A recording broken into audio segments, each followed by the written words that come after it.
Yo, welcome to another edition of the Speaker Kicker Podcast. I'm your host, Steve-O Steve, and I'm back. Just like that. Like cook crack. Like what Fat Joe say. But I'm also here with my brothers. The team is back together again. I know y'all miss me a little bit, but it's all good if you didn't, because I don't really give a damn. But at the end of the day, we here. Voltron has been formed yet again. So we're back in the building. Yo, we got a great episode for y'all today. This is for all my smokers out there. You understand? Oh, even my enthusiasts, even the ones that don't smoke, you know, y'all are like social smokers. Y'all show up and y'all be like, yeah, I smoke. And y'all be choking over there in the corner. And you be like, dog, what are you? Okay. So this is for all my edible eaters. This is for all my cookers with you know, that love to infuse your food with marijuana. Make sure y'all do it responsibly. But nevertheless, man, we got a great episode for all my 420 celebrators, as well as we'll be talking about the up and coming Method Man versus Redman.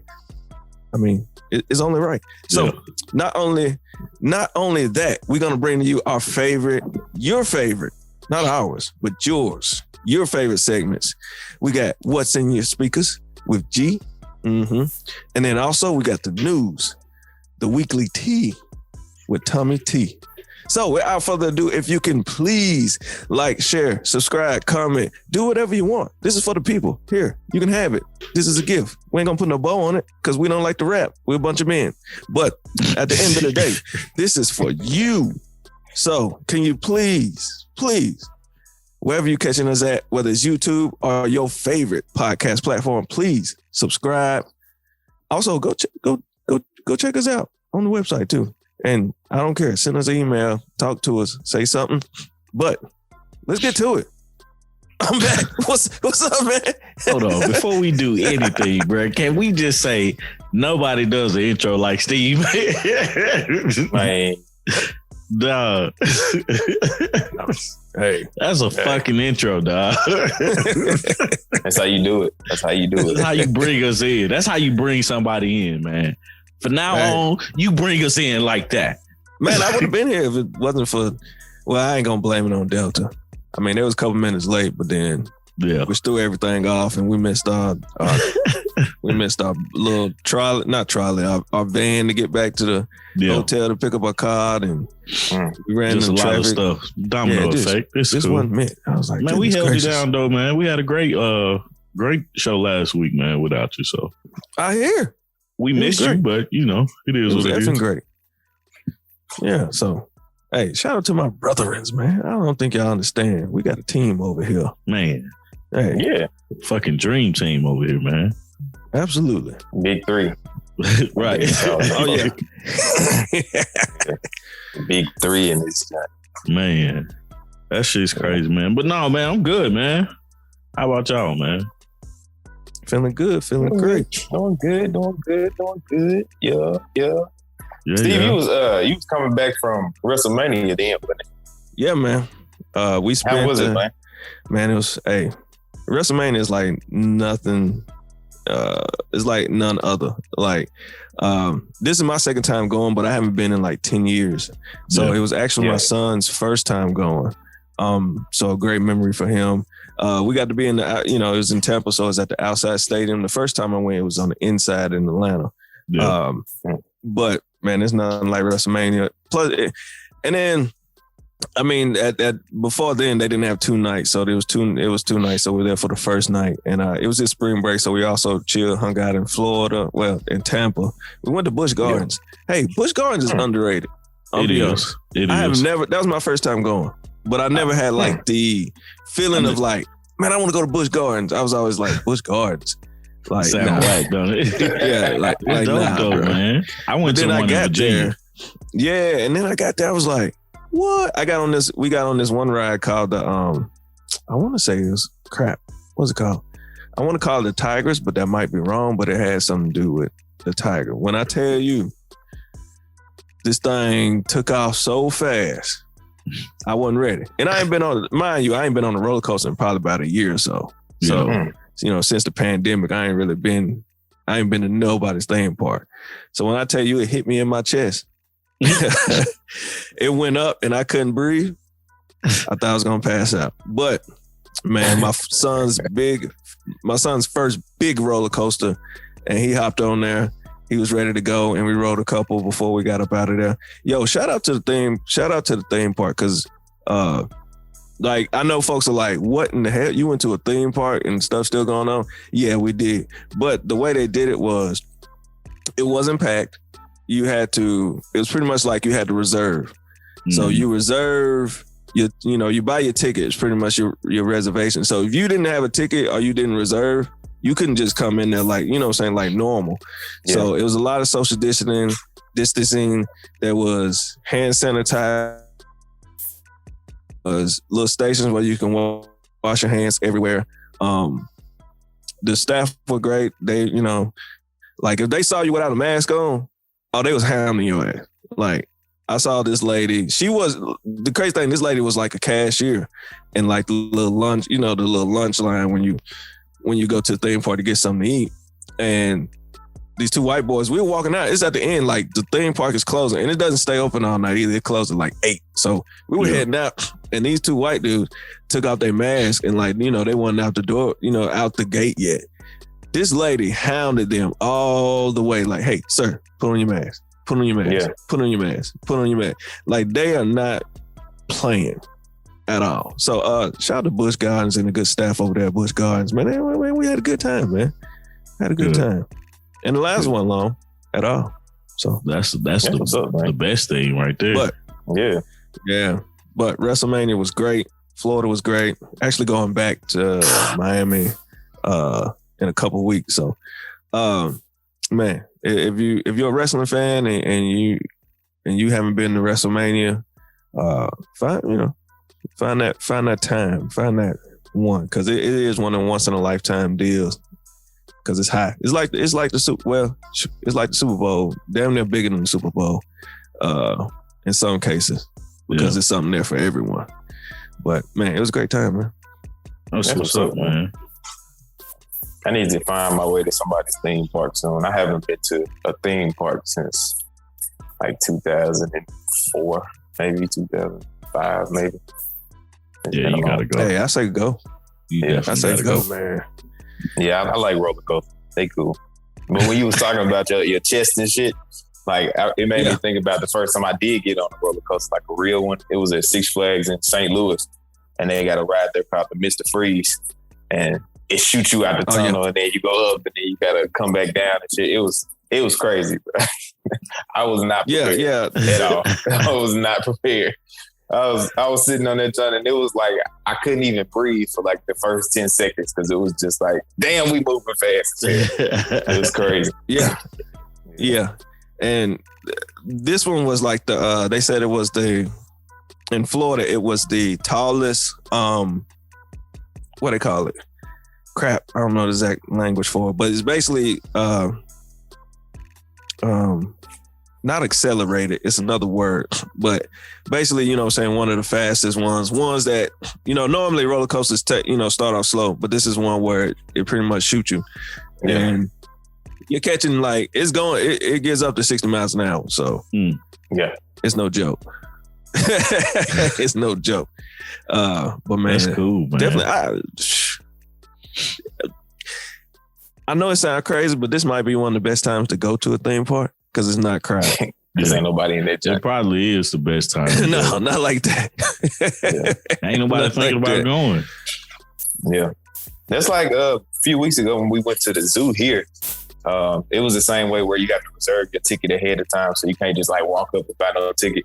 And there wasn't a whole lot of people in there either. So if you had the time, it was the perfect time to be there because it ain't nobody in there at all. And we got to like the section with the elephants and shit, and there was nobody over there, and the elephants was like right up close to the fence, so you can like see them and take real good pictures and shit. It was crazy. Yeah, I was like, this shit would have never happened. Like they, right? Yeah, and it seemed like that because Busch Gardens has a zoo part to it too. Mm-hmm. So that was pretty cool. Yeah, but the animals look like they feel a little more comfortable. Like instead of like a million people trampling over each other. Right. So man, yeah, absolutely. So that's what's take advantage of the time. Cause when stuff get back to 100%, over with, bro. It's gonna be a flood. It's gonna be ugly, man. Yeah, it's gonna be ugly. Well, man. All right, let's go jump into the show, man. Let's do it. Kick us off with this. What's in your speakers for the week? This week was a good week, man. Not because I listened to a whole lot of music, just because it was a good week. I listened to, because a guy that I know named Omega Forte, he posted online and he posed the question, because I think Lupe Fiasco and Royce da 5'9" got a show together. Mm-hmm. And he was like, who do y'all think is like, the better lyricist or whatever? And I was just like, bro, it's really hard to argue against Lupe just because of his song Mural. It's just really fucking hard to argue against Mural. So I went to go listen to Mural, which is like a 7-minute song with just fucking bars that go over everybody's head and shit. So I listened to that this past week. I added to the Acronym Music discography online. So I listened to them 2 projects that we put up. Consumption and then Greg's List 3. So I listened to those. And then I remembered after the show last week, I forgot to go back and listen to it because Jay Discreet was talking about Saha the Prince. Mm-hmm. And I was thinking about the Black History Project. So I went back to listen to Black History Project while I was in the gym working out. And I went to go listen to Barry White and like Mandela and I think 316 and what's the other one? Shit, I can't remember the name of it. It's damn, fuck it. But anyways, I was listening to Black History Project. It's a really good take, really good, really, really, really good rap. Saha the Prince, that's what he do. He do some real good stuff, man. So that's pretty much it, bro. That's it. That's all I got. That's all I got. I just listened to a few songs, a couple of little projects and shit. Yeah, because I spent a lot of time just listening to them older projects. Like I said, dropping the ones that we did as Acronym Music, which is why I got my hoodie on and shit today. But dropping those few just because I feel like, bro, they need to be up, bro. We shouldn't have them just tucked away where people can't listen to them and shit. But yeah, that's pretty much it, man. And right before I got on, I was just listening to a couple of tracks just because we talking about 420. Like one specifically, it's a song called Smoke 2 Joints. I don't know if y'all ever heard that joint, but I'm going to have to send it to you if you ain't never heard it. It's a fun-ass song. It's hilarious. But that's pretty much it. Who's the artist? Yeah. The artist I think it's a group. It's called the Toyes, Toyes, or something like that. But it's just called Smoke 2 Joints. And they just be like, I smoke 2 joints in the morning. I smoke 2 joints at night. I smoke 2 joints in the afternoon. It makes me feel all right. Yeah. That shit crazy, bro. Because at the end, be like, I smoked 2 joints before I smoked 2 joints. And then I smoked 2 more. So, they used to be my shit back in college. But tell me what you been on this week, man. Man, this week, first off, I want to start with D Smoke with his virtual concert last night, man. How was that? It was dope. Like I'm already a fan of D Smoke, but I started to think about like he brought his whole family out. His whole family is talented. You know, Sir is his brother. His mother was I think a singer from back in the day. Yeah. His cousins do music. His wife is a violinist who was out there, or his fiance, which I thought was dope. Every time I hear about a violinist now, because my wife, I always be like, I used to play it. It's like the most random thing that she ever done outside of her playing softball. But we'll get into that later. His wife was the violinist there. A hometown friend was the trombone player. Family member was trumpet and saxophonist. Like, dude, it was like a dope little scene, man. He brought Toby out. BJ, the Chicago Kid, was there. Okay. Like, dude, like BJ Chicago Kid, we said this a few weeks ago. Dude is dope. Like everything he's on is a smasher to me, man. I be like, damn, he had nothing bad out this whole time. I think it was when we was talking about Chica and her album that he was on with her. But no, it was a very dope experience, and it made me want to participate more in stuff like that. Like when people do virtual concerts and stuff, it makes me want to like be a part of it, you know, because you had your people on the side, your chat on the side where you could do the chat. It reminded me of when we do our live stream with the Married at First Sight on Sundays. How people are right there on the side talking, and you know, we're just doing our thing and stuff like that. It's a lot of fun, a lot of interaction between people and stuff like that. So just kind of seeing the range of where we can go with concerts and how effective it is. And then it reminded me of Versus as well. So what else have we listened to this week? I don't know how you say this, but La Maquina, the album by Conway the Machine. Bruh, he got a song on here with 2 Chainz that's dope as hell. He got a song on here with Ludacris and JID. It's dope as fuck too. I listened to like one song with Big Scar, Big Grim Reaper. It was the song with him, Pooh Shiesty, and Gucci Mane. What is it called? Ballin' in LA. It was dope.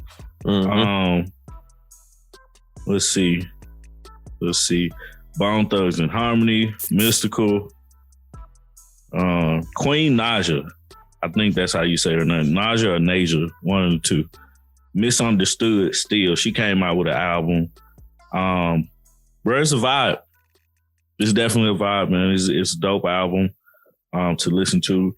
I listened to Young Buck. I was watching the 85 South show and they had Young Buck on there, and I was trying to figure out what song that T.I. and Ludacris was beefing on. And it's Stomp. And Stomp. I had never paid attention to, well, I guess I did back then, but I had forgot, like, you know, they had a little beef right there and like what was said. So I listened to Young Buck, straight out of Cashville album because of that song. Yeah, bro, it's dope. Yo, Tip and Luda ain't have no little beef now. I mean, like, I say little beef because it you know, it stayed on wax. You know what I'm saying? Yeah. And it didn't stay on wax. Did they get the fight? It definitely didn't stay on wax. Yeah, his manager Shaka. I don't forgot all about that, man. I'm talking about between them two, man. It was, I call it a little beef because it's irrelevant now. You know, it wasn't something that like I remember. You know, mainly because it's like I stopped listening to Young Buck, but probably. Anyway, what else we listened to? Tupac. Listen to Tupac. All Eyes on Me album. How you end up there? I have no clue. No clue, dog. Like I could not tell you, dude. Like I was like just listening to it. Like I was listening to something. I think I was watching something. And I was just like, I'm finna listen to Tupac because I always listen to Biggie. So I'm gonna listen to Pac. And then so I All Eyes on Me and Me Against the World. Yeah. Those 2 albums. But I want to check out Machiavelli again and his very first album. With I think Digital Underground. He was still with them, but like separate. Like that was his solo album or whatnot. What is it? Strictly for My Niggas. Or that one. We're like, I get around other shit. Yeah. Tupacalypse, man. I don't think I ever listened to that one. Anyway, I don't know how I got to Tupac, but like that's how I started the week off. But and then I listened to a bunch of songs pertaining to weed. So we'll get to that. Yeah, we'll get to that. But that's my week though, man. All right. Steve on the return might bounce back. Like 2, 3 days, 4, 5. What you got for this week, man? I know you've been traveling and some more shit. What you got? Gotcha. So, man, all right. Let me see where I'm going to start without going too deep because I pretty much got 2 weeks worth of music to share with y'all. I got to scroll. Man, yeah. So, for me, whenever I'm in Florida, I have to listen to Khalid. I don't know why, but something about him and his music. And I'm not DJ Khaled for some of you, but Khalid, the singer. So I pretty much got on his page on iTunes and just kind of let his stuff roll because we just enjoy listening to that as well as a lot of R&B. So mostly in Florida, it was a lot of R&B. Ty Dolla $ign, Apple Music mixes, the Brown Sugar, Apple Music R&B, Newen R&B, Apple Music. And then we came across something that I was not expecting. And do y'all remember the group Rough Ends? No. I wish I knew what the song that they had. Let me see. Was it? I wanna find no more. Well, whatever. They're an old group, and they put out an album which was kind of interesting. Look, I didn't get through it, but it's called The Rebirth. If you know who Rough Ends are, if you remember their song back in the day, it was probably in like high school, middle school when they was putting out music. So I listened to like a couple tracks and then I switched it. Wasn't totally in the mood for it, but I just clicked on it just because. It's always interesting because I never knew what happened to them. I don't want to call them a one-hit wonder, but they didn't have too much stuff for that one song that they had back in the day. And I wish I knew the exact name of it. Actually, if you give me a second, it'll probably pop up. Is this Someone to Love You? I know this song. Yeah. I just started playing with Someone to Love You. Yeah, that one and No More. I don't know No More. I do remember Someone to Love You. So those two songs, if you remember them, so they put out an album, about a couple weeks ago. So if you're a Rough Ends fan, you wanted to figure out what happened to them, hey, they dropped something, so obviously they're still all right. From there, of course, X passed. So I ain't got to tell you how much I loved X. X was my guy for a long time. So it actually took me on. It's crazy because we was on my son's spring break, and last time we was on my son's spring break, we were in Florida. Nipsey passed, and then I'm on spring break again with my son, and X passed it. So I got into listen to some Nipsey and some DMX while I was out as well. So rest in peace to X, man. From there, man, I got on some Money Man, Grow God. I guess it's suitable for this week because on his album cover, he looks like he's immersed in a lot of weed on his on his cover, which is pretty cool because like the hair and the facial hair, it's a pretty cool cover. But man, I saw this, some Money Man. I went and listened to this. It's called Grow God. Go check it out. It's Money Man anyway. Money Man is dope. From there, Rick Ross, Triller. You know what's crazy? I don't remember listening to the whole album of Triller, but I know the album, but I never remembered listening to the whole thing. So I put it on, and I was thoroughly not disappointed. But it's Ross, of course. From there, Ty Dolla $ign, Free TC. I went back to listen to that, which is one of my favorite Ty Dolla $ign albums, as well as because the whole thing about his brother, which I wonder, is he out yet? I don't know. But from there, I got on some Big Sean, and really it was just the one song from Detroit too, and it's just because I haven't heard it in so long. It's been a minute. This is one of those albums that I got on my phone that I listen to from time to time, but I really did enjoy it when it first dropped. So Big Sean. I don't know, where is Big Sean? It's been a little minute. He dropped something and then disappeared.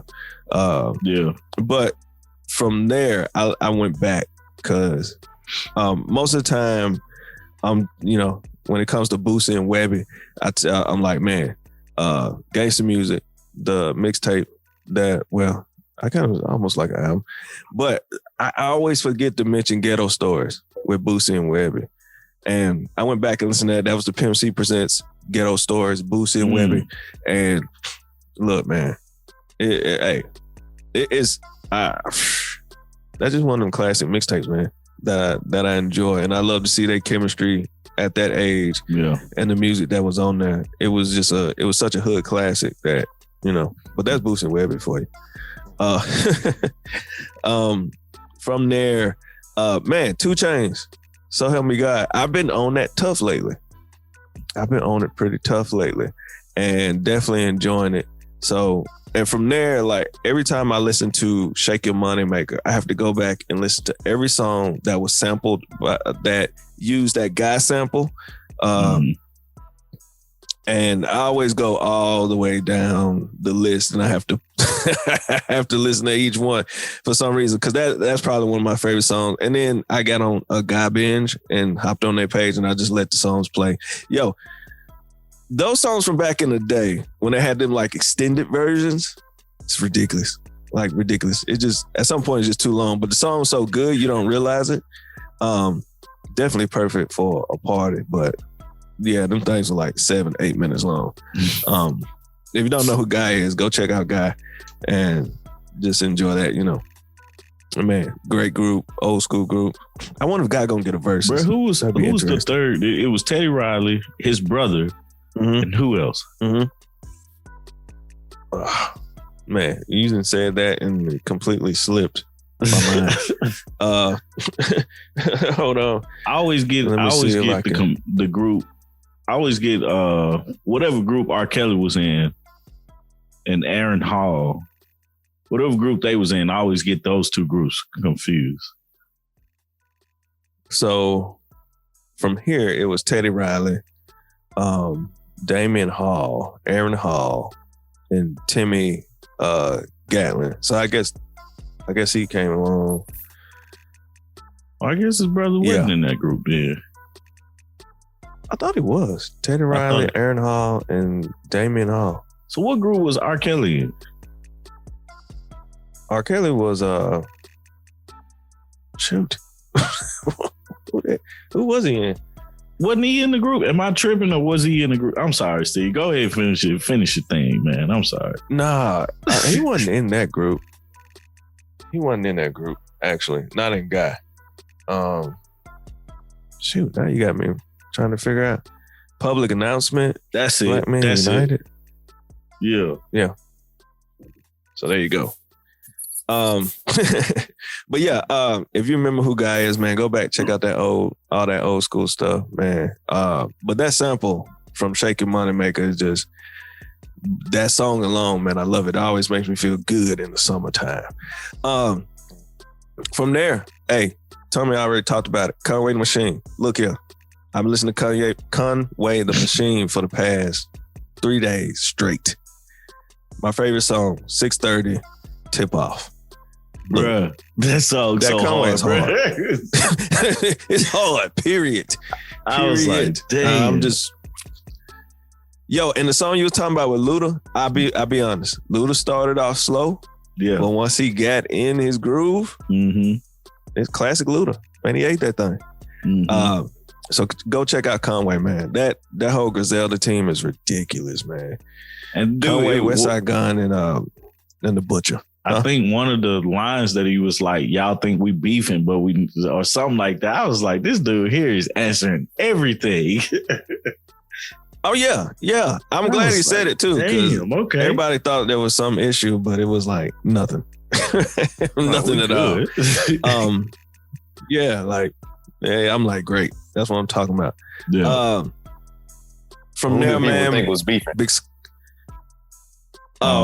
They thought that Conway was gonna leave because he posted something. And you know how social media stuff is. He posted something a little while back, and I think we talked about it on the show for a second, the news. But he posted something, and people thought it was him talking about he was gonna leave and all that.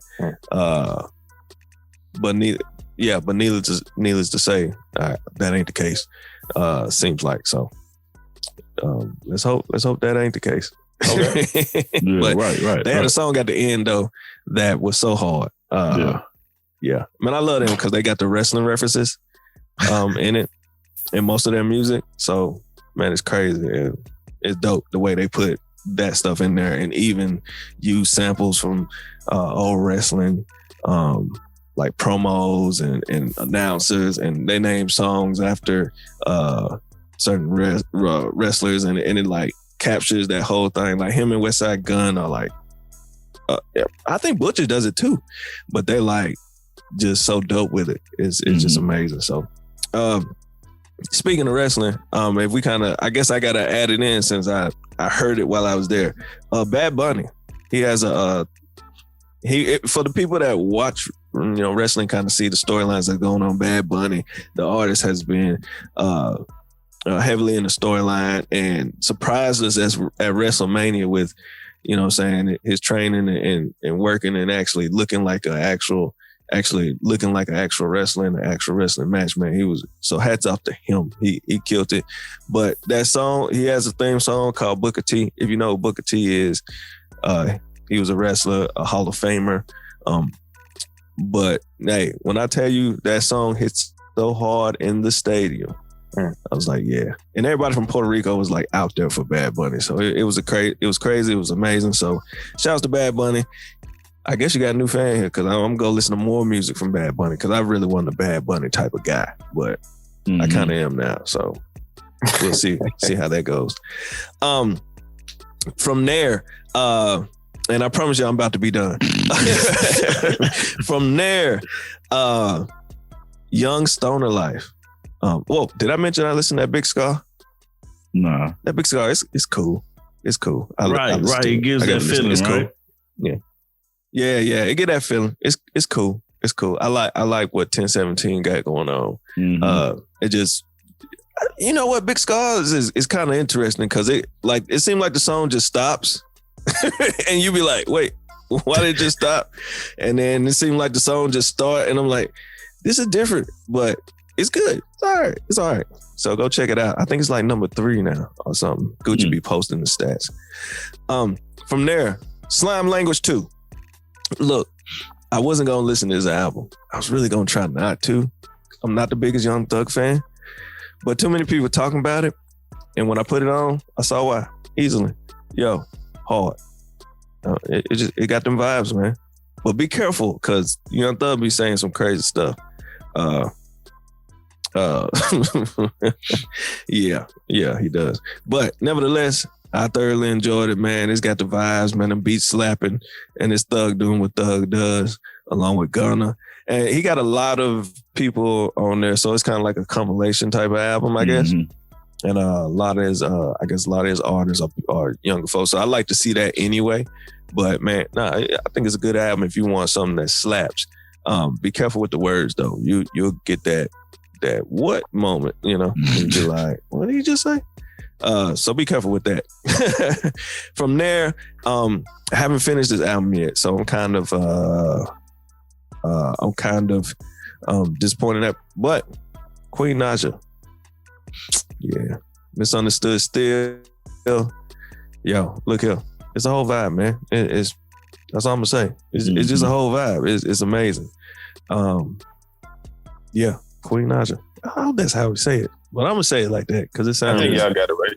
Naija, Queen Naija. Yeah, but the album cover is dope. I haven't found that breakout song that I like because I haven't finished it, but just letting it ride, man. It's a whole vibe. So, bro, I'm gonna put in contention though.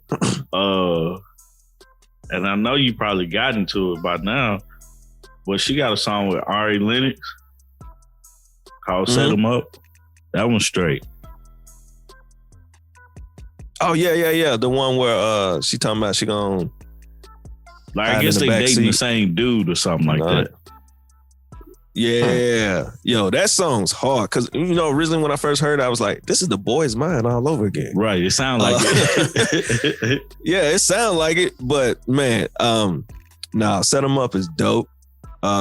Definitely a dope play on, I guess, women and setting up a guy who they're both dating. I agree with you. Bro, she got a song Bitter But other than that, man, that's with it. Mulatto too, man, that went off. But I'm a fan of Mulatto Mulatto. went in on that one. Oh yeah, I am. You follow on Instagram? Yeah. Mhm. Say less. And Twitter. Mhm. Say less. Are you back on Twitter? Oh, you been on Twitter? Yeah, I've been on Twitter. I just don't use it a lot. Oh, I still ain't made it back. Right. When we started this, we had to encourage you to get your Facebook back up. You right. Like, Steve, go on and get your stuff together, man. Because yeah. So Oh, that's too But yeah, funny, man. That's my 2 weeks. That's the scroll. That's too funny. Looking man. at the Queen Naja CD and it's just long, bro. Yeah. Oh yeah. Yeah. 25 She gave you an Yeah. album. They're doing 25 songs. I'm like, yeah. Yeah, Yeah. definitely gave She you gave you some all music. the vibes she can. Yeah. I think some of the music actually came out on an EP she previously released. Okay. Yeah, so it's like an album and an EP mixed in together. Okay. I might get a chance to sift through some of these songs. Yeah, man. Like I said before, I ain't finna give you no 25. It's not gonna happen. It's just not gonna happen, bro. I don't care who you are. Before we end this segment, man, I want to give a shout out to Big Crit, man, with Pick Up the Pace. It's on the new MLB The Show game. This is like his second or third song on a video game, man. So I think that's completely dope. Like the actual, this is the song for this video game. So Yeah. Not just a part of the soundtrack. So shout out to him, man. That's a good look. Yeah, real good look, man. I think that man used to play baseball. Yeah, he did. And was cold too. That's one thing I wish I would have played, man. I wish I could like play baseball, man, but it was during track season. And for some reason, they wouldn't let me run track and play baseball. Never understood that. Yeah, So doing the same season, right? yeah, but still, Dion did it. Deion. Sanders. Yeah. He played I mean, football that's and Deion track, Sanders. and this during the same time. He's the only Yeah. person that has scored a touchdown and hit a home run on the same day. Talent. I was just trying to, you know, Prime time for you. right. I was just Yeah. trying to put my inner prime time out on display. That's it. That's all I was trying to do. I should have just played. Yo, tell me what I always ask. Hey, what, you gonna play? I was like, nah. Yeah, Steve was fast, man. He just never would run track. He'd be like, bro, just go run. Just come out to the team, bro. It's fun. I'm like, I had a blast running track anyway. Anyway, man, let's hit this news up, man. A lot of stuff has happened this week. A lot of stuff has happened at the early part of the week that we didn't get a chance to talk about during the last podcast. First thing I want to bring up is RIP to Black Rob. He passed away, I want to say yesterday, or he passed away on Saturday. Kidney failure. It looks like that's what they're saying had happened. He was 51 years old. And if you don't know who Black Rob is the artist who gave us songs like Whoa. Dude, that's the only thing I think of too, man. I feel bad, but let me see. He gave us another song as well that was a big hit. he got some others, but Whoa was probably the biggest one, right? Yeah, I think Whoa was the biggest one. The only thing that's going on in my head is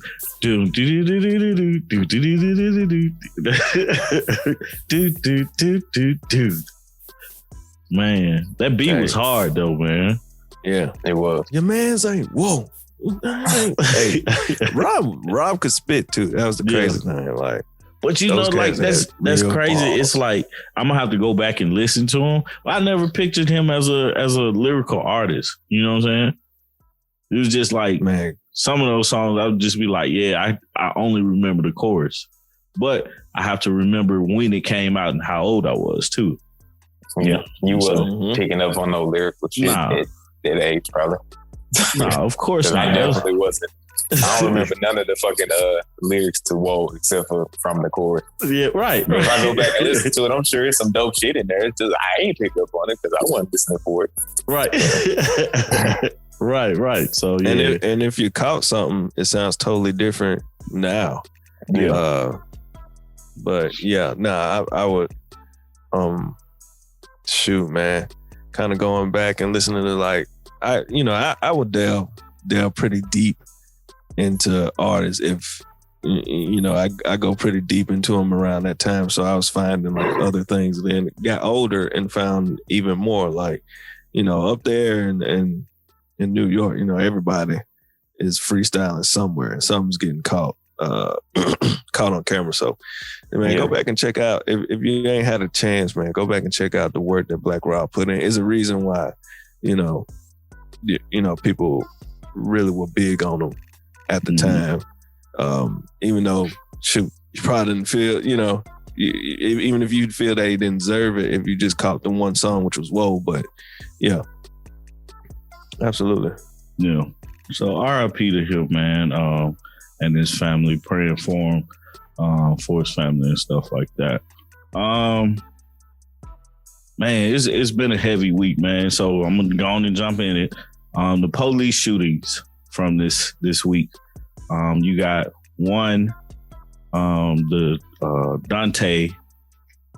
I don't remember his last name. Right, I think it's Wright.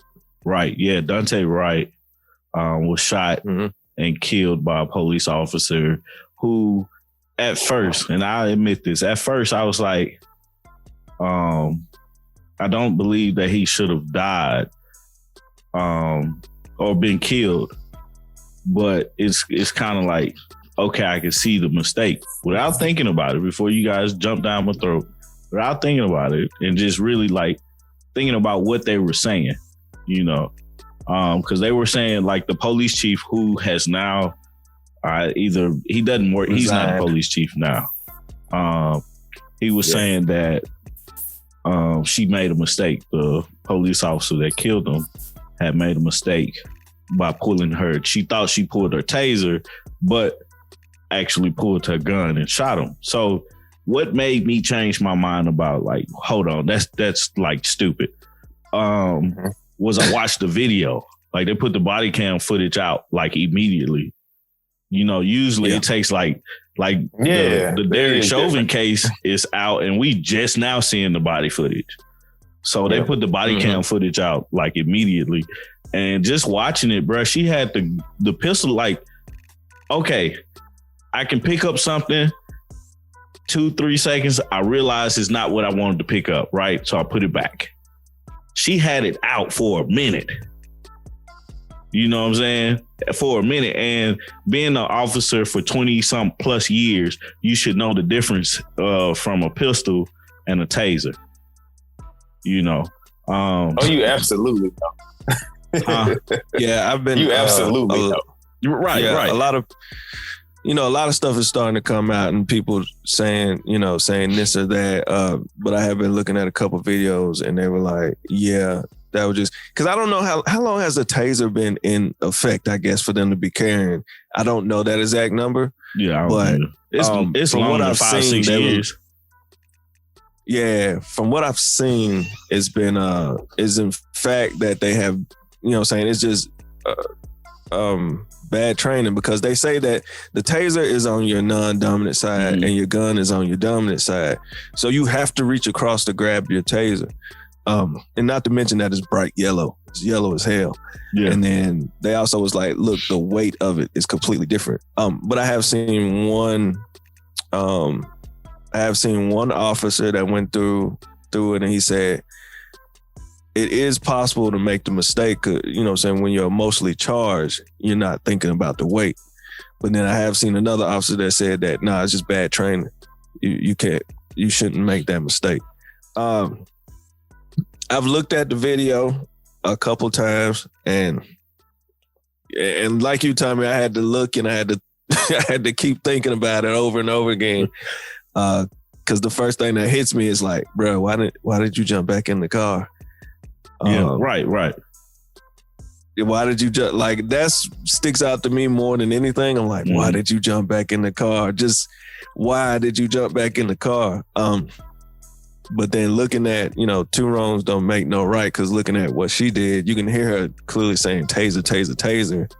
And you have this black gun out for like, over a minute. And then at the end, she's like, I think I shot him. So I don't know, bro. I don't know. The like other ones, I'm like, yeah, you screwed up. I mean, you kneeling on somebody for 8 minutes. And like we said before, when me and G said it, like we've never completed that entire video. Or even the other video where homie was getting choked out over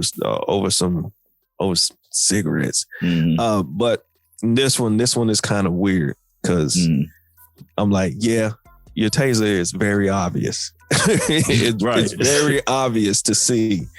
But then I'm like, man, bro, why did you hop back in the car? Yeah, just I wish he. And that was my argument too. Was like, well, if he would have just stayed out the car, you know what I'm saying? But it's still it's hard to say, because it's like he still should be alive. Regardless of what happened, should be. He should still be alive. But absolutely, it's a hard situation, because we know there's a way out of it for the police officer. Because it wasn't a wrongful stop. His tags were out. And that was another thing too, bro. It was like, as a black man in America, the first thing I'm gonna make sure I have is my driver's license, and that I'm gonna know if my tags are out. I know every year that my tags go out at the same time. So I know if I ain't got my tags by this day, I'm gonna stop driving that car. Now to piggyback on that, I will say I saw the interview of the police chief, and a reporter did say that, due to the pandemic, you do know that a lot of tags are delayed and people aren't receiving them.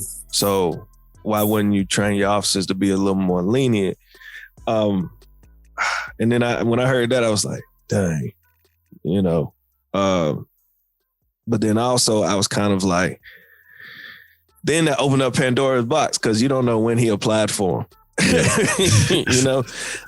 Man, it's tragic, man, and it's rough, because on this one, normally I'm like, yeah, that was completely wrong, period. But on this one, and even going back to what's the kid that was shot by in Chicago? Oh, I can't believe. Nah, because I was gonna bring that one up next. Nah, I'm going back to when crap. I can't remember the guy's name. The one that chasing the kid through the neighborhood. Oh, Trayvon Martin.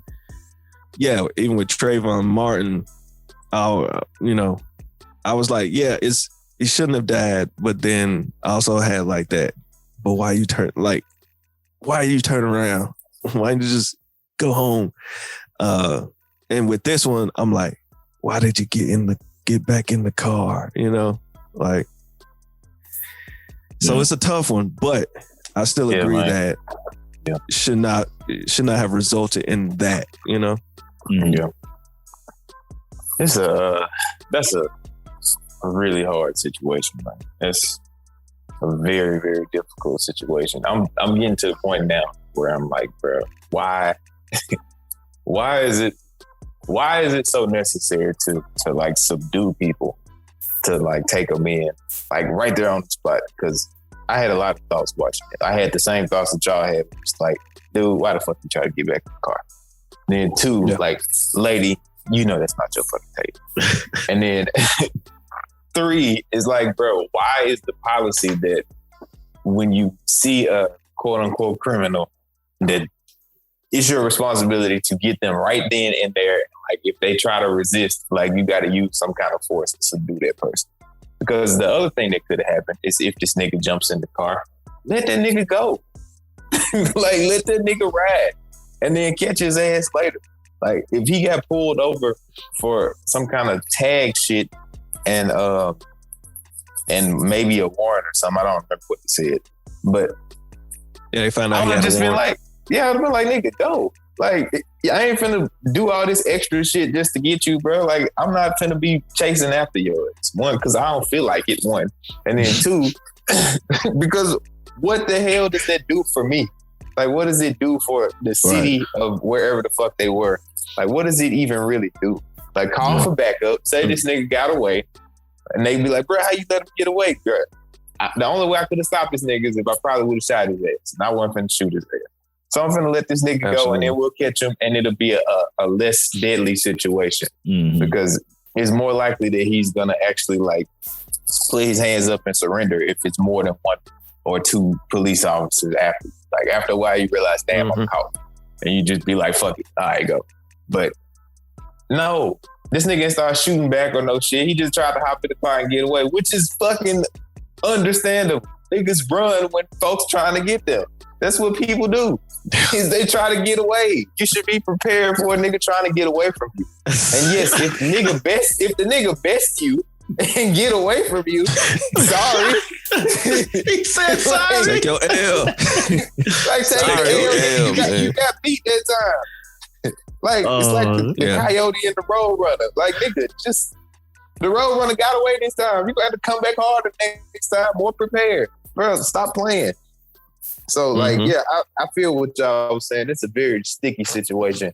And it's like, it's not a clear cut thing where you just like either one side or the other side. It's just like, damn. Like my thing is just like the overall policy is probably faulty at this point. Yeah. Like you pointed out the thing with the tags and shit. I know here in Houston, they just recently started giving people tickets again for tags because they had not been giving people tickets for tags since the pandemic happened because of like the backup on all of that paperwork and everything. So people had been riding around with drive-out tags for forever, bro. Like I'm talking about like not now, but like maybe a couple months ago, I was still seeing people from way deep into last year who still had drive-out tags on their car. And like, I was like, how y'all niggas still got drive-out tags? Like, I got my tags quick as hell. I bought my car in November. And I got my shit like 2 weeks later. So it was just like, I don't know what's going on. But I don't know. It's a trip, bro. Yeah, it's crazy. That's all I got on that shit. It's crazy. Then the thing that happened in Chicago with the 13-year-old, I don't know what happened, but there's no reason that this 13-year-old should be dead at all, period. The boy turned around with his hands up. Like, that doesn't make sense to me at all. The boy had his hands up. Regardless of if he made you run 100 yards or 100 meters, regardless of if he dropped something, he didn't have anything in his hands when he turned around and you shot and killed him. Why? You know what I'm saying? Like, that's the dumbest thing in the world. There is no reason that boy should be dead. And then one thing that bothered me, and I watch more news now because this part of the podcast, you know, I try to be prepared for certain things, just like having something to bring up. So I was just scrolling through trying to find more information about what's going on with that. Then something happened. So I read something that bothered me. I don't usually watch Fox News, but it was they was talking about Sean Hannity called this boy a 13, and I put emphasis on boy because at the age of 13, I was I was still a child. I was a boy. Sean Hannity called this boy a 13-year-old man and tried to justify the fact that he was killed by a police officer. He was like, he ran away from the police. He did this. He dropped something. And that bothered me to my core, because now we're looking at a child saying that he's a man. And we know at the age of 13, we know how we were as those children. You know what I'm saying? Geraldo, I don't know how you say his name. Geraldo Rivera. Geraldo Rivera. He said something that made so much sense. He was like, we have to be sensitive to the families that are going through these things. And if we can't do that, then people shouldn't watch what we say on TV. Like, people shouldn't watch us. I was like, I don't agree with most of the stuff that this dude says, but that's one thing I can agree with.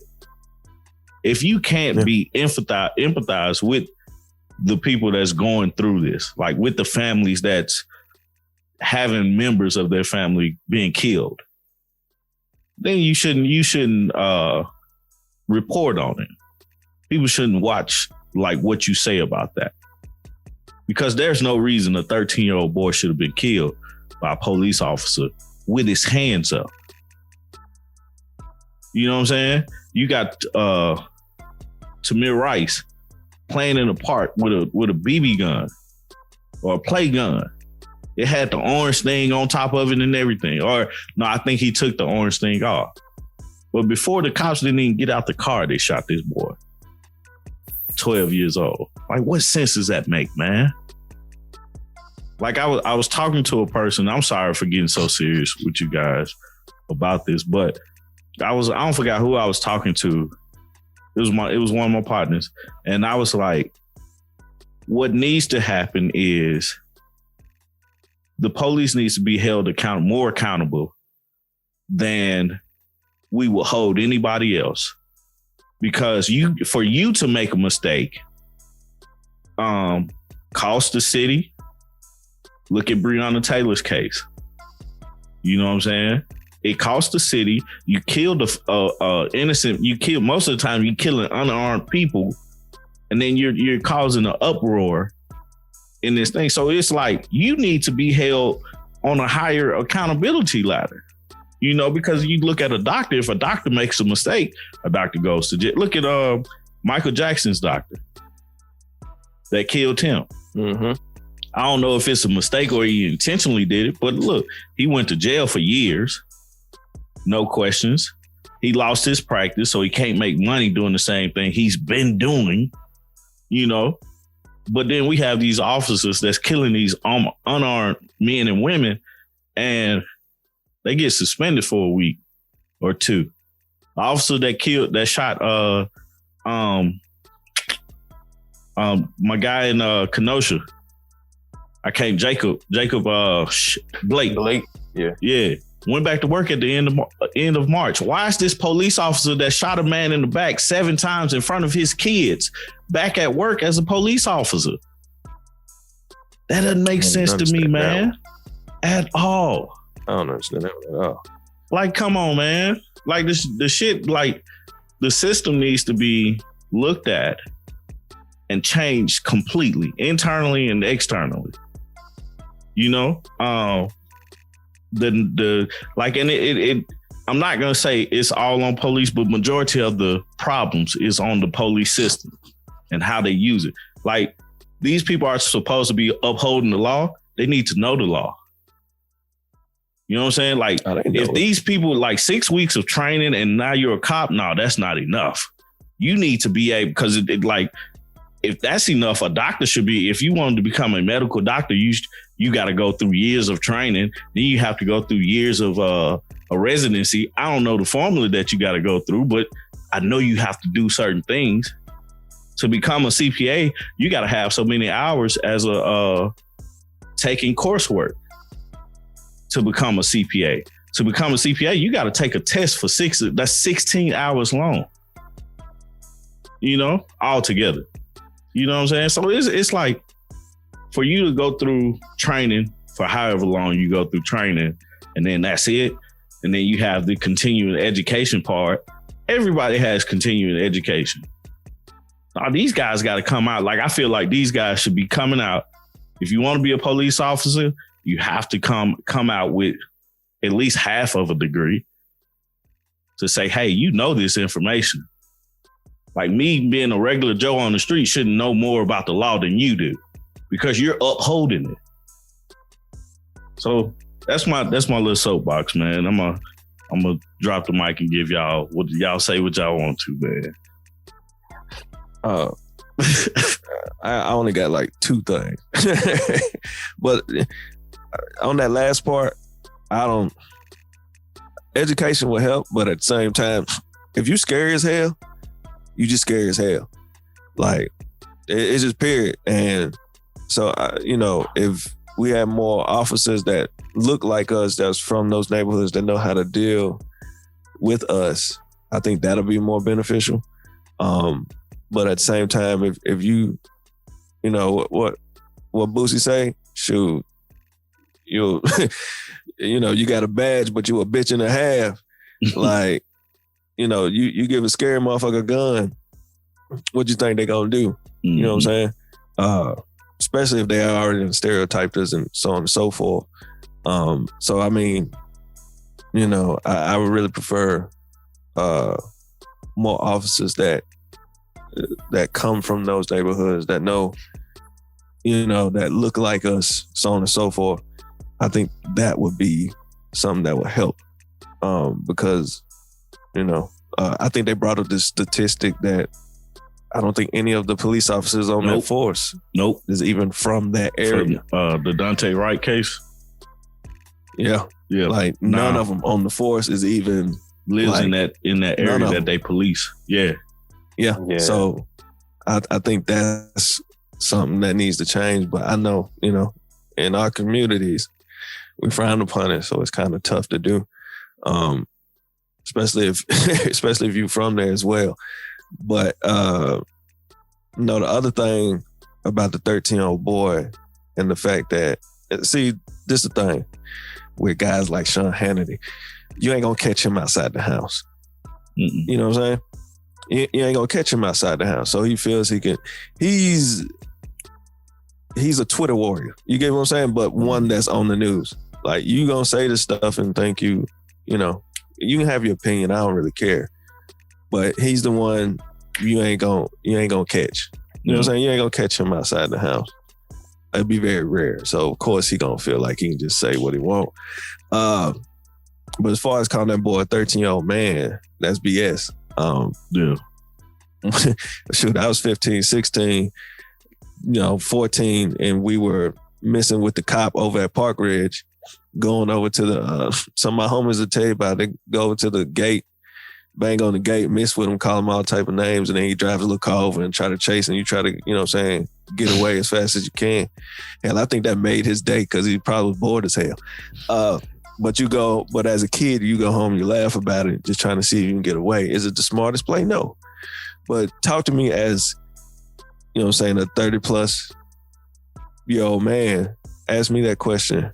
I ain't doing that shit. You know what I'm saying? Right. I ain't doing that. So there's no way you can convince me that he's a 13-year-old man. Yeah, no. He's a 13-year-old adolescent boy. Yeah. You know what I'm saying? So those are my two things. But yeah, Sean Hannity is the same as some of these scary police. Mm-hmm. You know what I'm saying? You ain't gonna catch them outside off duty or whatever. Yeah. Like, they just scared. So they use their words and try to create some, for him, he tried to create something to keep you watching him. Mm-hmm. But if somebody was snatching a knot in his ass, you know what I'm saying? That'd be a different story. I ain't heard that in so long. It's so long, man. I ain't heard that in so long. Snatching knot. Snatching knot in his ass. Wow. Right. That just brought back memories. And shit. I'm like, damn, bro, I ain't heard that in so long. Oh man. Hey, when you go back in the stash and hear stuff that you heard your grandmama and granddad say, you know it's kind of serious. Then you like, Man, I remember being told I was gonna get a knot stashed in my ass a couple times, and you settle yourself down. You be Man, like, that's too funny, man. Okay, wow. Damn. Yeah, some of our teachers used to say that shit to us. I can't remember which teachers right now. I want to say it was one of my teachers. Her name was Miss Mayfield.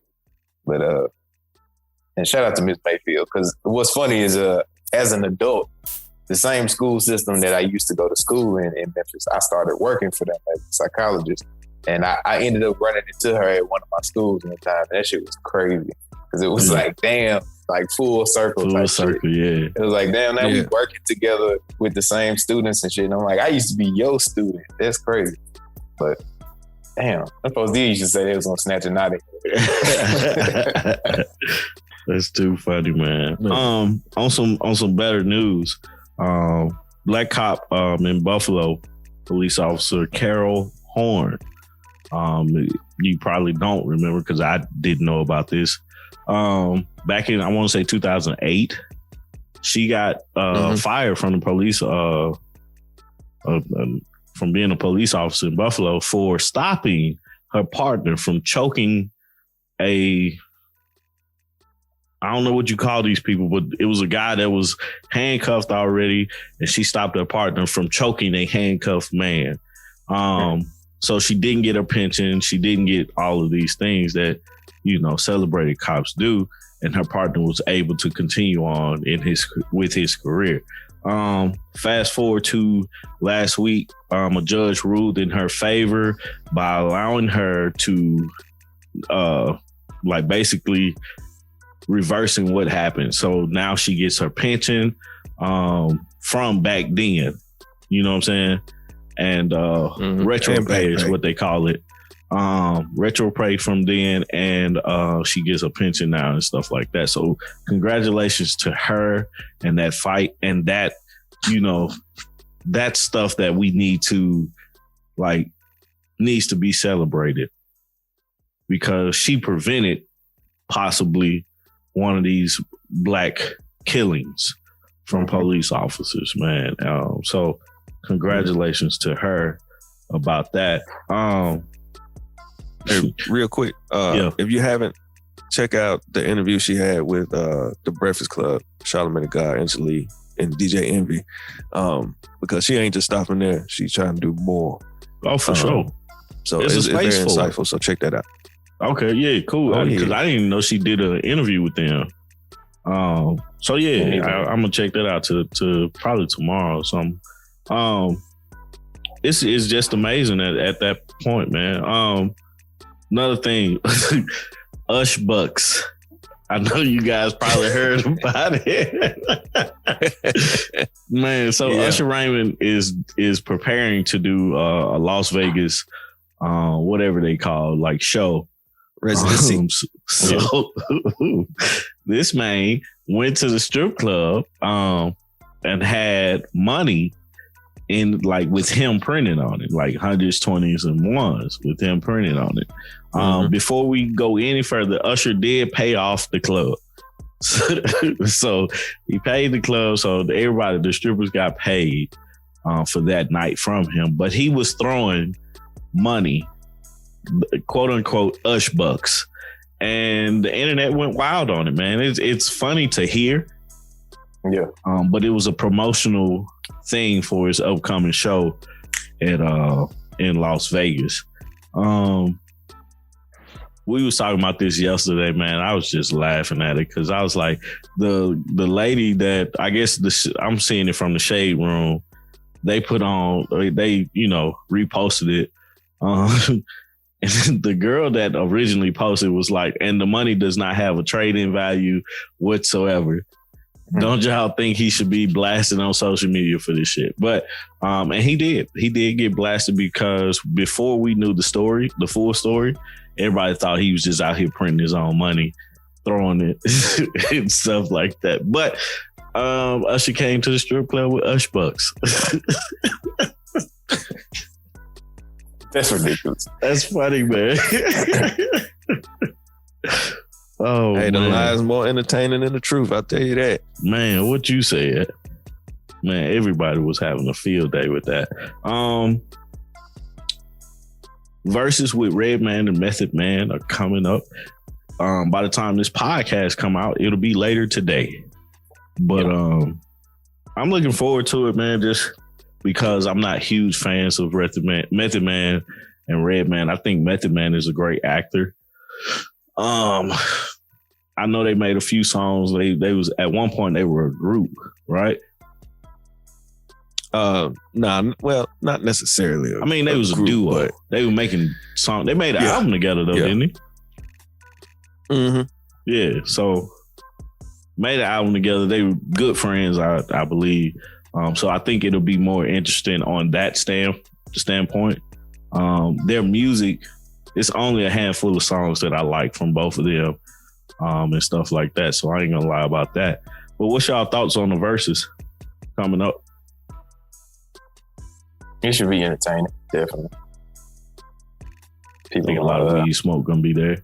Yeah, people gonna do. They might even bring in some guests and stuff. Keep it fun. Because that's all I expect. I expect it's gonna be fun to watch, be real funny, that kind of thing. Man, it'd been perfect for them to have like Currency to be on there for this one, and Wiz Khalifa. That's what I'm saying. You don't know, bro. Yeah, you never know. I mean, this is the 420 episode, so yeah, you might catch a I'm ready for the stories, man, and people like that just stepping in. Yeah, that's crazy. I'm looking forward to it, though. I'm ready for the stories, man.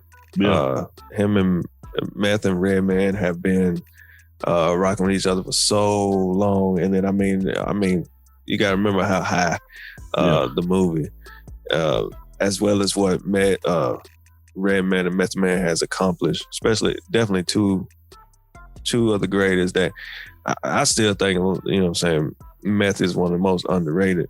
And then, you know, definitely something to be one for the ages. I think it's going to be extremely entertaining. And then for those who, I think a lot of people are going to be surprised, people that aren't familiar with all the music. And then when you hear it, it's going to be one of those.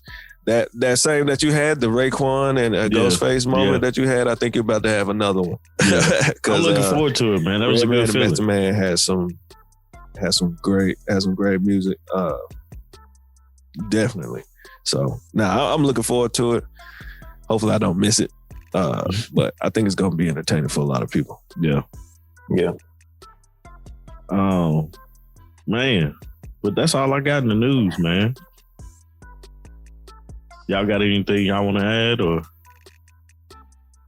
I don't think it was anything I had. Let me see. No, the only thing I was going to bring up was that, you know, Ice Cube, Snoop, E40 and Too Short. You remember they was talking about the whole thing about the Mount Westmore group that they was going to have together. Yeah. So they debuted the first single at the Thrillers event, the Jack Paul versus Ben Askren fight. So I didn't get a chance to hear it, but they definitely did debut it. So it's actually coming. So this is not one of those, I guess it's not one of those things where they say they're going to do something and it never happens. But they actually debuted that on the night of that fight. Oh, okay. But yeah. I put the link in the Slack, man, so I can check it out too. Yeah, I'll throw it in there. That's dope, man. Oh, Greg, did you have anything? Just looking forward to this upcoming weekend because Mortal Kombat coming out. So y'all just definitely be ready for that. Absolutely. I can't wait, man. I'm gonna do a review of it too, man. Man, I can't wait to watch the Naruto. Alex, I put her on notice. I was like, bro, it's gonna be loud in here. It's gonna be ridiculous. Cause I'm gonna be watching people get their guts torn out. Just know that's coming. Yeah.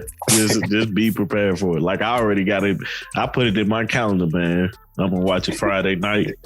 Once everybody gone to bed, cut the lights out. Be in there. Everybody gotta get out the way because leave me alone. You gonna do a review by yourself? Like ain't nobody like RT ain't gonna watch it, so she might. But she knows at I think I said it at 10. I was like, movie night at 10. If you want to watch this movie, you come in here and sit with me. But if you don't, leave me the fuck alone. Man. So she got to make the decision if she want to. I mean, I don't know. I was insane.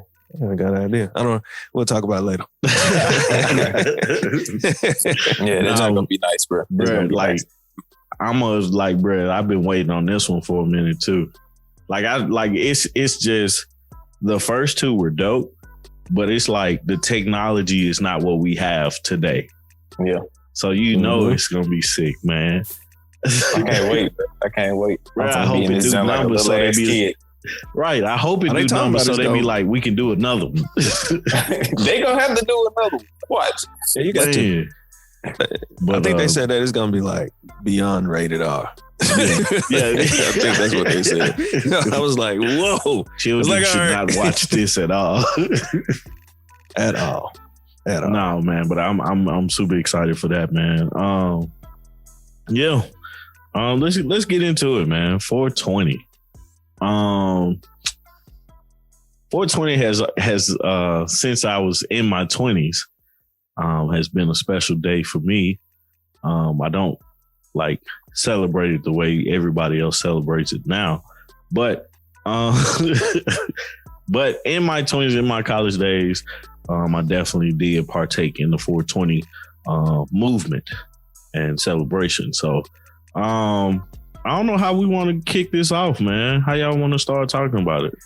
Well, first of all, Tommy, you put into the Slack like the reason that 420 is even associated with weed. You put in a Time article, and I got a chance to kind of skim through it a little bit earlier. But basically, it started as some high school kids who would, at a certain time of day, 420 in the afternoon, would sneak out to kind of go smoke weed with each other. And over time, different interactions that they had with other people, it started to grow as like people knowing that was a thing. Because it has humble beginnings, basically. Yeah. It started humbly. It wasn't something that was like this huge thing that was a top down thing. It didn't trickle down. It grew up. Yeah. Goddamn it. So that was really cool. I didn't know that. I didn't know that at all.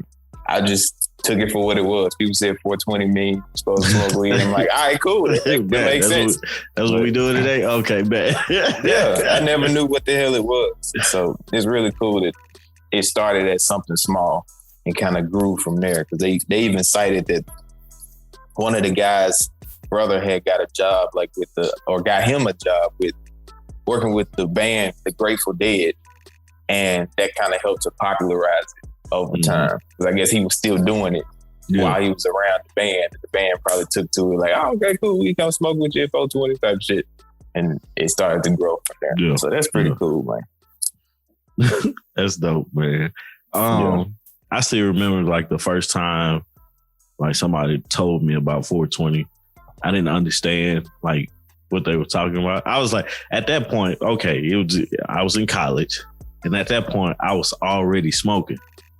Yeah. So it was like, why do I need a special day to smoke more than what like to celebrate me smoking? Like, I don't need that. I smoke every day, consistently. And it was just the camaraderie that we had. Like, it was like you enjoyed having smoking sessions with people where you got 4 or 5 blunts just passing around, Now to think about it, to actually say that out loud, like, Brett, like, that was disgusting what we did. Yes. Like, completely nasty. Very And nasty. COVID, man, if COVID was around, boy, I'm here to tell you. No way in hell. Bruh. I ain't passing nobody. Nothing. This is Yeah. mine. You got yours, and we're all just here together. But no, man, it was a time of like really peace, and you got a chance to really talk to people and get to know people on a different level, you know. Like me and you was talking about, Greg, before, it like weed had such a negative connotation behind it because it was grouped in with all the bad drugs. But naturally, weed is one of the most natural drugs because you don't have to do anything to it. Only thing you have to do to it is grind it. And you don't necessarily have to grind it to get what you need out of it. You know, you can put it in a bowl and smoke it, or you can, you know, cook with it, you know, and stuff like that. So it's, you know, I think people, that negative connotation, like, I don't know how it was before, like the 80s, before, what's the president's wife name? I can't even remember the president. Anyway, the 80s, before they came out with Dare and Just Say No to Drugs and all this stuff. I don't know what the feeling of weed was then. Now, I don't believe like children should smoke weed just because like children shouldn't drink alcohol. They're still developing. But I don't see anything wrong with smoking weed, just like I don't see anything wrong with drinking alcohol. It's just how much you consume. You know, consumption is the problem. You know what I'm saying? Yes. Not what you're consuming. Consumption of the amount of consumption is what the problem is. So, but yeah, man, 420, man, is amazing. I always thought it was like a Jamaican thing or something like that. Something that Bob Marley had made up. I don't know. I associated a lot of weed with Bob Marley. So we used to make up playlists. One of my favorite smoking songs is Mystical Still Smoking, 1 and the 2. What else? Mary Jane by Rick James. Like, bro, it took me so long. I think I mentioned this a few weeks ago. It took me like until I started smoking and paying attention that he was talking about weed and throughout that whole song. Scarface did a song called Mary Jane. I just realized that like last week. I was like, damn, how I didn't know this. But yeah, man, 420, man. And it's crazy, bro. Like the campus, UT used to go crazy, bro, on that day. Like it was like, man, reminiscing on them days, man. I'm just thinking back, man. I'm gonna be quiet now. Yeah, I just think that like even outside of the actual day or the actual time, I think 420 has just become like the universal sign for like weed culture. So like you'll see party flyers and stuff, and they'll be like 420 friendly, and they ain't nowhere near 420. It just mean like they can smoke here, that kind of shit. So it's a trip, man. It's a trip how the culture that's around is different, bro. It's just really is different. Kind of like you, Tommy. I didn't smoke weed when I was in like high school or no shit. But by the time I got to college, that's when I first started to partake. And before that, like I always just thought it was like this thing that a few people did here and there type of shit. But what really shocked me was just like how prevalent it really was, how many people actually smoke weed. So like when I started to smoke weed, I smoke here and then I smoke at my house and then I smoke at somebody else's house. And you start to see people that you already knew, but didn't even know these niggas smoke. Man. And so like you sitting there somebody else and then such and such walk in that you know, and then they hit the button, you like, oh, nigga, you smoke too. And then they're like, yeah, nigga, you smoking? Like, goddamn, like it's this secret thing that niggas don't want nobody to know or something. Yeah. It's like, it's a trip because like the overall culture looks at it negatively, like it's some bad thing. Like people don't really just be putting that on Front Street. until you know. And then like once you know, you just know. It ain't like this thing that everybody out here advertising. Like, yeah, nigga, I smoke weed. Like, yeah, no, it's just, which is why when you had brought up Bow Wow earlier, talking about how he like made it a big deal. It's like, yes, because he corny. And corny people would make it a big deal like that. But like most people, it's like they just do it, and you don't even know until you see them doing it. They be like, damn, okay, like I'm not alone here. These people do that. That person does it. This person does it. These people do it. It's crazy. Man, it's what'd you say, Steve? Oh no, go ahead.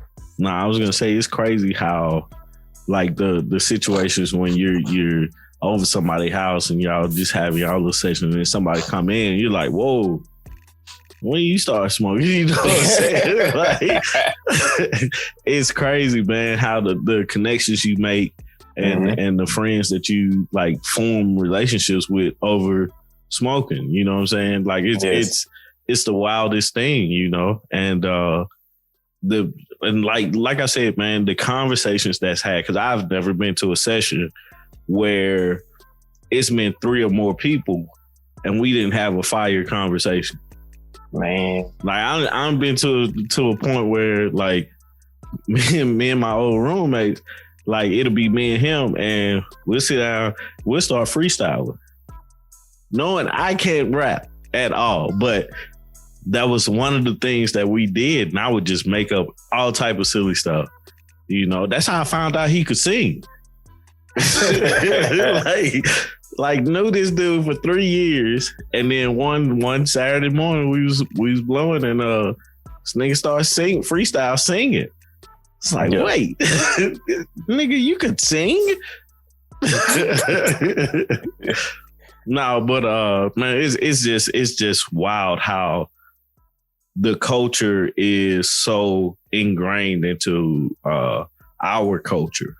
Yeah. You know what I'm saying? It's a rich culture too, man. Like you start to learn so much about it, like the different ways that people smoke and all of that. Cause it's like I started out and it was like, I'm just rolling a blunt. Like they teach me how to roll a blunt. And then it's like a nigga come through and they got a bowl. It's like, oh shit, like how do I use this? Right. They teach you how to use this shit. And then they got a bomb. It's like, oh my God, like I can do this shit too. Like, okay, I can do it this way. Then niggas start doing like vaporizers.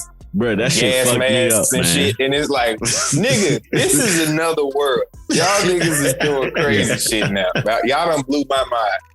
It was crazy, man, because I remember the randomest time that I ever smoked weed. I was helping somebody with a pageant, actually, at the Alumni Memorial Building at UT. And we was in there, we was on stage and shit, and I'm talking and helping out my friend Alicia. She was in it. And she needed like some people as a part of her little talent thing. So I was helping with that.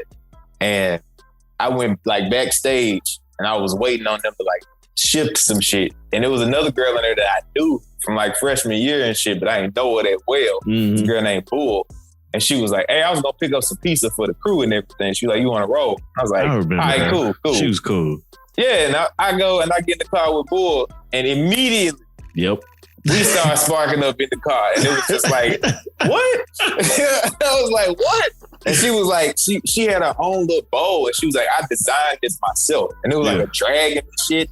And I was like, nigga, how you do this? And then she like showed me how to use shit, because it had like 2 different bowls on it and shit. Yeah. And I was like, nigga, this is what's up. And then she was asking me, she was like, nigga, how you get on this shit? And I was like, bro, I just kind of started one day. Yeah. She was like, yeah, bro, that's the best way to do it, bro. When you get turned on by yourself and shit. And so like we did it, and like it's not that far from the Alumni Memorial Building to fucking Domino's on the Strip. By the time we get to Domino's, I'm gone as hell. Like this was like early in my smoking days. Wow, I'm gone. And we get in there, and she was just like laughing. She was like, "Bro, I always feel like everybody knows." Yeah, like everybody knows that you high. Like I feel like everybody in here knows right now that we high. And we ain't even saying that. We just in there to pick up the piece and get the fuck out. But it was little random shit like that just like, it made me feel good about smoking. Because it'd be like random little interactions you get with people that just be so cool and fun. Yeah. And it's always so lighthearted. Right. Yeah. Yo, so So it's funny you bring up gas mask and bring up like the best way to get turned on to smoking. Because for me, it happened completely opposite. My first interaction with weed actually came with the gas mask. And I'm not gonna mention any names, but it was the neighborhood, you know, it was in the neighborhood. It was, you know, you always had that guy in the neighborhood that was like, you know, he the cool guy. We go over to his crib, play NBA jams. I don't know if he sold drugs or not. Can't get all the way in that, but I was probably about 5 or 6. Well, no, probably about 6 or 7, maybe 8. And I used to go to this guy's house with my older brother, and you know, he had NBA jams, so we go over there, play, and I would be there and remind you, these guys are probably like 18, 19, you know, somewhere around in there. And you know, my brother bringing along the 7 to 8-year-old little brother, or I could have been 10, I don't know, but nevertheless, I'm adolescent as hell. And you know, my first experience with it, and I probably caught a lot of contact because they would smoke too. Yeah. But mainly I wanted to come over there to whoop their ass on NBA jams because I didn't have it and they did. So I'd be there chill, and one day somebody got the bright idea to put the gas mask on me, and I did it. And nevertheless, all I know is I went home and I went to sleep. But I wonder if, you know, having that interaction with it at an early age made it to where if y'all know me, y'all know that I am not, you know, the smoker of the group. I don't buy, I don't roll, I don't know how to roll, none of that. I'm the casual smoker. If I'm around, you got something, hey, I may smoke, or I may say I pass, I'm just chilling. So I've never turned into the smoker. So I wanted that interaction, that interaction early along, changed me from getting to, you know, having a love for it. Cause I enjoy the smell. I enjoy it. I will partake from time to time, but I'm not the one who goes and buys. Now edibles, yes, I like edibles a lot. But once again, I'm not looking for it every day or like I need it, you know? So it's very interesting that, you know, you brought up the gas mask and brought up how, you know what I'm saying, if you just kind of get the way you get turned on to it. Cause I think that's the reason why I'm not like the biggest smoker. Yeah. Even though I enjoy 420, I enjoy, you know, I just enjoy the whole thing about marijuana itself. Cause I've been around the dealers. I've seen it all my life. I know what it is. I know the different. I mean, you would think I would be the biggest smoker, but clearly I'm not.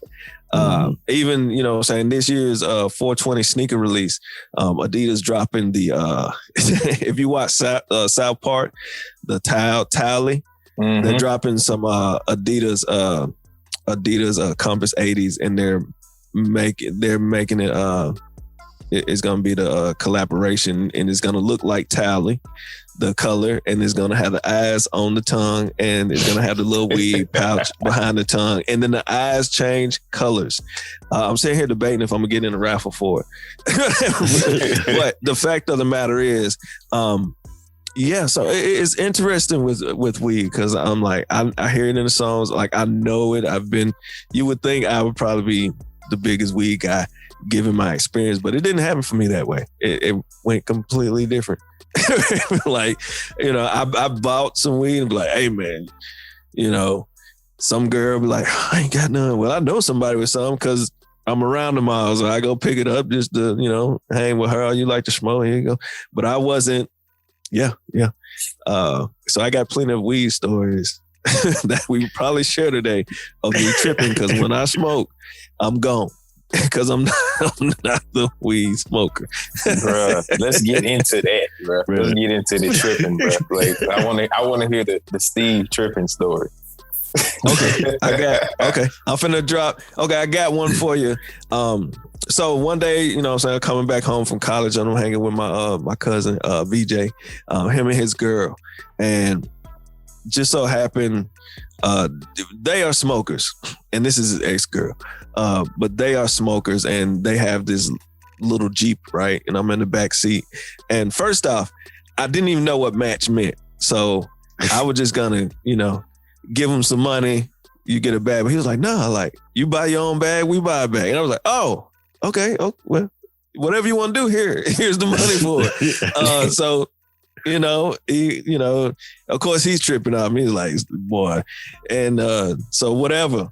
So, we're in this Jeep and we go to the park, Warner Park.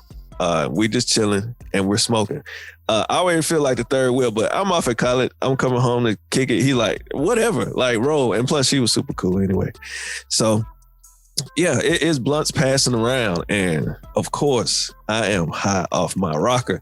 And once again, I go home and I go to sleep. Because I'm so high, I'm like, bro, I have to sleep this off or something. Yeah. And I know that they was do whatever they, was gonna be going to do. Right. I go home and I try to sleep and I wake up and I'm higher than I was before. Okay. So I go get cleaned up because I'm like, all right, I'm finna just go out, kick it. That's back when the bowling alley was the place to be, right? So I goes and sits on the couch, and my mom's sitting in the living room, and I go sit on the couch, and she's watching, some music videos. Maxwell comes on. The song where it's like, you get into it. And I'm looking at the TV and remind you, I am higher than what I was before. And there's a part where he jumps in the concrete, but I've never seen this video and it like looks all right. And I'm sitting there giggling my ass off and tripping. And I'm like, the hell is going on? And I know my mom's probably over there in the recliner like, yeah, he high as hell because she's not laughing at any of this. I am laughing so hard and trying to keep it in. And it may, because it makes no sense. And like, I'm just like, all right. So yeah, needless to say, I hop in the car, I go to the bowling alley. Once again, I'm still high and I'm sitting there. I don't go to bowl. I just go and I sit at the, how the bowling alley just has the little bar thing. You can sit there and kind of, for you to eat. Yeah. That's why I sat and I was stuck and I sat there until I went back home to go back to sleep. Damn. So yeah. Damn, Steve. Yeah, that was a hell of a high moment. All right. Yeah, Damn. That Maxwell video fucked me up. Obviously.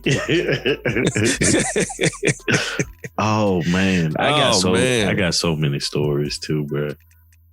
I was thinking of one while you was talking, Steve. Like I had smoked.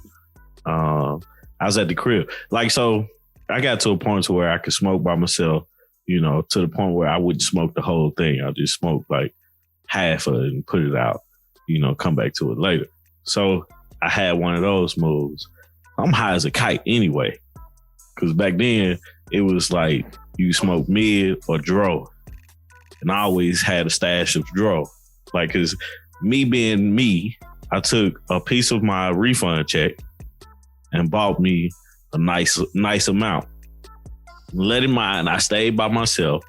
So what I did was bought me a nice little amount. I don't remember how much it was, but it was enough to last me about 6 months with continually buying weed. You know what I'm saying? But I never ran out of that stash. So what I did was I bagged it up like separately. Like put a little here, put a little there. So I would go to my stashes, and put them all in my stashes. But so I, rolled up, smoked half of it, and called this chick. It was like, "What you doing, bro?" I lived. You cross the bridge like you going to Sterling. I know I'm talking directly to Greg at this point. I know Steve has no clue. You go to Sterling, but it was like behind Sterling. Mm-hmm. It was like it was off of Chapman Highway. Well, yeah. No, what's that other place? Crossing Place. So it was like, but I used to go behind there. But you go on Chapman Highway where I think Kroger, it was a Kroger. You go all the way up there and stuff. And it was up on this hill. So it was probably like 10 minutes away from campus. The chick I called, she was in, I want to say North. Where's what was the East Town Mall at? That's in it's like northeast. Yeah. So she was over there. That's 20 minutes away. Little ride. Yeah, right. It ain't no short ride. So, Wait, what? So, bro, like, so I was like, all right, bet she finna come over, and I knew it was a long ride. Now, let in mind, I'm high as a kite. So, what my silly self do? I called her and waited a little minute, like maybe 5, 6, 10 minutes, and then I decided I was hungry. So, so I got in my car, about to go to Crystal's. Bro, that's a no-no. Bruh. Past the chick, like I went down the hill, turned left, maybe past her on that street, right? Yeah. Probably 2 or 3 minutes later, she called me back, said, "Where you at?" Fuck. I was like, "I'm headed to Crystal's. Where you at?" She was like, "In front of your house." So normally I would have just turned around, and had her ride with me. Bruh, I went on to Crystal's, bro. I was like, man, I really messed that one up. Went on to Crystal's, and I asked her, I was like, "You want something back from Crystal's?" Where she couldn't get in the house. So she's just sitting outside. I was like, oh, man. When I got there, she was gone. I was like, and I had asked her just hold on. I'll be right back. It's like, damn, I should have just fucking waited, man. But yeah, that's one of them. Bro, that was the dumbest thing I ever did. Like, I easily could have just turned around. Yeah. Easily, but never, nope. And never hung out with her again. Damn. Never had a shot. That again. was it for that. That was it. Oh, and I always shoot myself in the foot. I'm like, damn, man. That was just turn around. Nah, bro. You simplest thing. Hungry. Yep. It was more important. Did you ever see her again? Yeah, I saw it. Like I saw her all the time. Yeah. But just never, like, she never came over to the crib. Never texted me again or anything, bro. Yeah. Nah, she probably was like, "We bad, nigga." Oh, man, that's too funny, bro. Like, that's hilarious. Like one track, that's hilarious, bro. Like, it's just like, it's crazy the parts of weed that, like with the music and stuff, like, cause it's so many times I created playlists just listening to regular songs and just be like, damn, like analyzing songs and stuff from the music. What's the song? Still Smoking with Mystical, man. Like the story was more vivid high than anything else, especially the one, I Smell Smoke. That's the smoking session too. I always, refer back to. Like, he basically told the story of, I was getting high in the hotel room.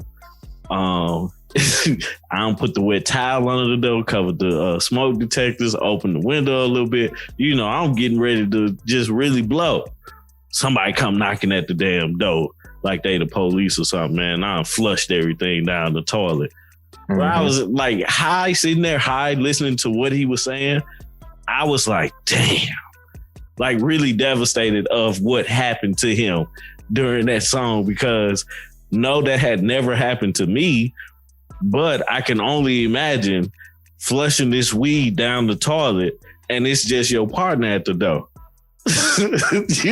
Like the frustration that I would have with anybody at the door. That's like the equivalent of getting your food and through the drive-through, and then you miss it, and they drop it on the ground.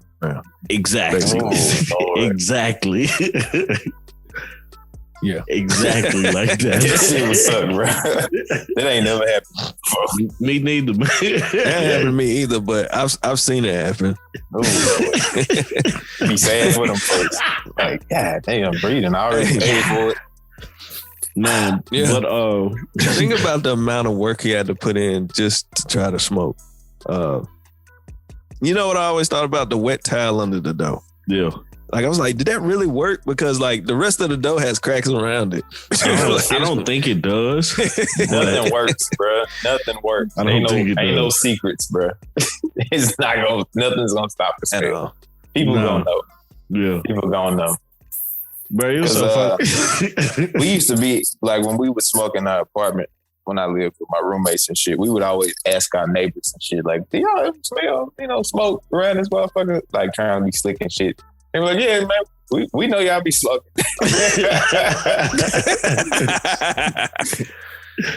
Man, Absolutely. it's like, bro, that Yeah. shit is funny, man.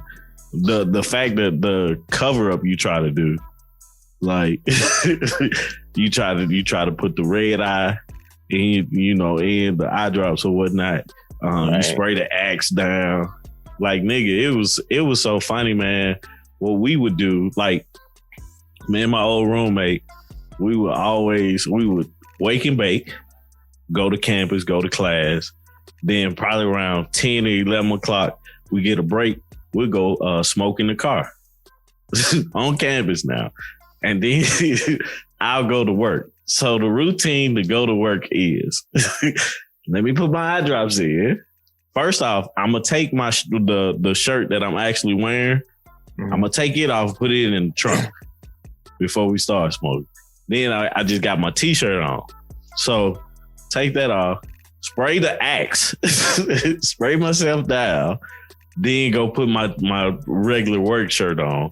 Make sure my eye drops are straight. Drink some water, and then I go over to like a corner to where I don't have to talk to anybody for a little minute and just do my work there. Bro, I know they knew I was high. Oh, absolutely. Absolutely. I went to because I worked when I was on campus. I worked in Circle Park in the mail room. So like when you go in Circle Park, you go downstairs and shit. Yeah. And so I never would smoke before I go to work. But like you said, Steve, like I would smoke like the night before. And so like wake up the next morning be high, and then go to work that day. And it got to the point where like because of change in behavior shit, niggas knew. Niggas knew when Greg was high. If I come in there, I come in there and I be in this upbeat ass mood and shit, and it never failed. Somebody would be like, "Bro, you high?" I'd be like, "God damn, bro! Like y'all niggas always know. Why I can't just be a happy nigga, bro?" The sudden change of just your entire demeanor. Man. That shit used to trip me out. I'd be like, "Damn, bro, I'm just trying to have a good day and shit." Bro, the craziest part, man, one day I was walking to class and it was a psychology class about your brain. Something. I don't remember what it was called. But it was like that day we was talking about behavior changes, and the concepts of time. And so I'm walking to class and my teacher walks to class with me. And of course, I don't think I was high, but we was talking about like weed, like how weed changes, your perception of things. And he was like, talking about how he used to smoke weed in the 70s and stuff like that. I was like, oh, okay, cool. Never did I say that I smoke weed. So we get to class. He says, start talking about how weed slows down your perception of time. Mm-hmm. And in the middle of of his sentence, it ain't that particular sentence, but in the middle of the sentence, he was like, "Ain't that right, Tommy?" In front of the whole class. And I'm sitting there like, yeah, you right, bro. You right.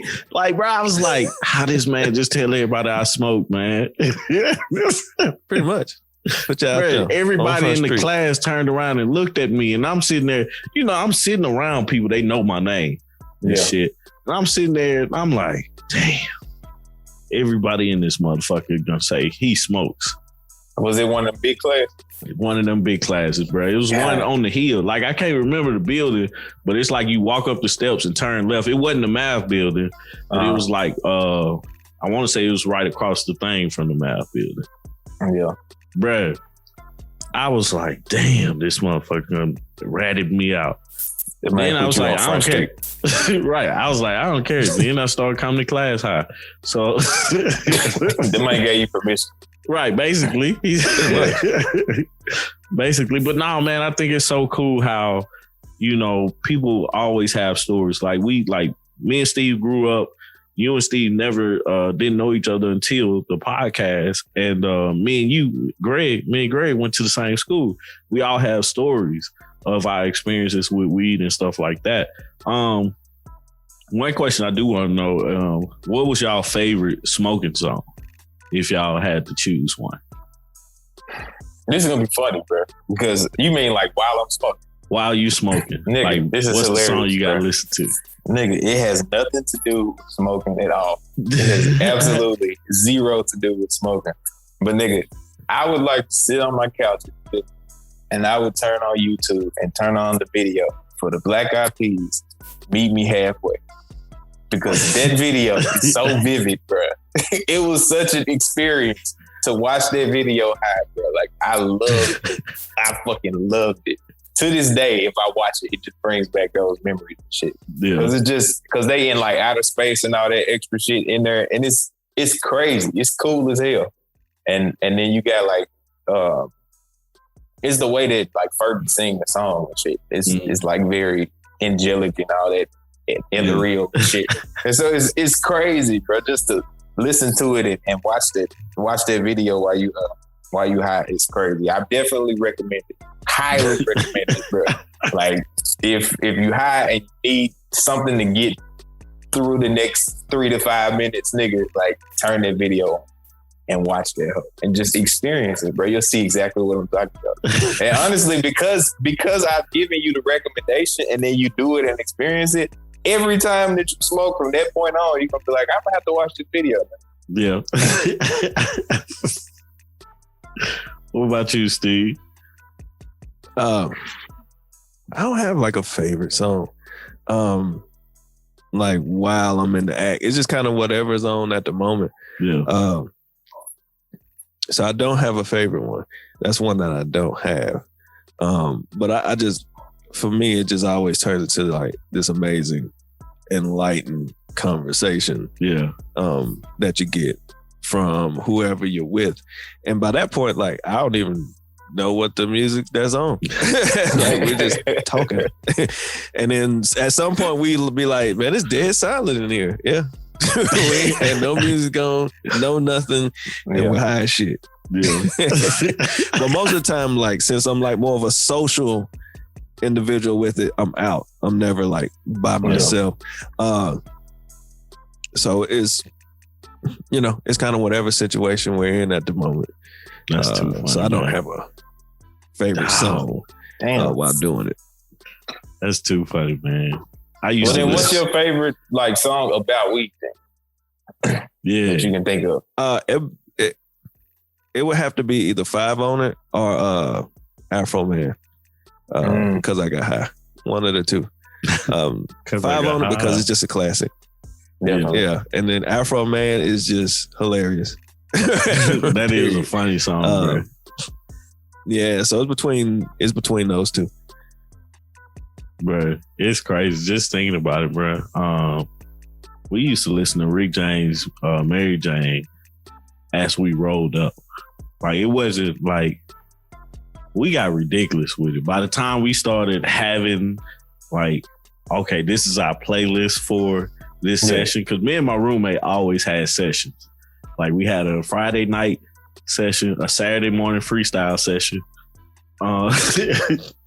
a birthday session, and then we'd, smoke daily at night. So rolling up. What y'all used to roll up on? Just like, so we I had can throw this in here. Bro, we had a table. We had it was like a, it was a book that we had that we would. You said what? It was like a little journal, like notebook book that we had, and we would consistently roll on that. But it was like we would roll on it because we had like folded it in a way to where, like, if we're like grinding the weed down on the notebook, Yeah. we could just pick it up and just be like, all right. And it flows perfectly into the rap or whatnot, man. What else did we have? He got a tray that he used to roll up on. And that's what we did, man. That's how we did. I asked that question because like I said earlier, we worked in the mailroom at UT. And so like we sent out people's diplomas, we sent out their admission letters, we sent out like the diploma tubes and shit like that. Yeah. And so what we had in there was like the admissions letters that people get with like the official like torchbearer and shit on there. Yeah. They would take those and like cut them in half and make them into like little like notepads that you can write shit on. Yeah. And so we would literally roll up on them just on the admissions letters, bro. So we had people over to smoke a couple times and they was like, bro, hell no. Y'all niggas over here, right? This is an admissions letter. It was crazy, bro. That shit was crazy. Oh man. Like, dude. Man, the rolling song, Mary Jane. Yeah.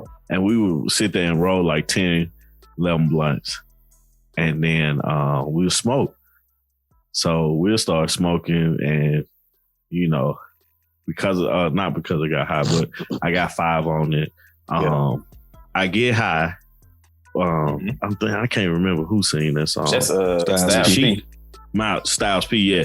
Styles P, because I get high.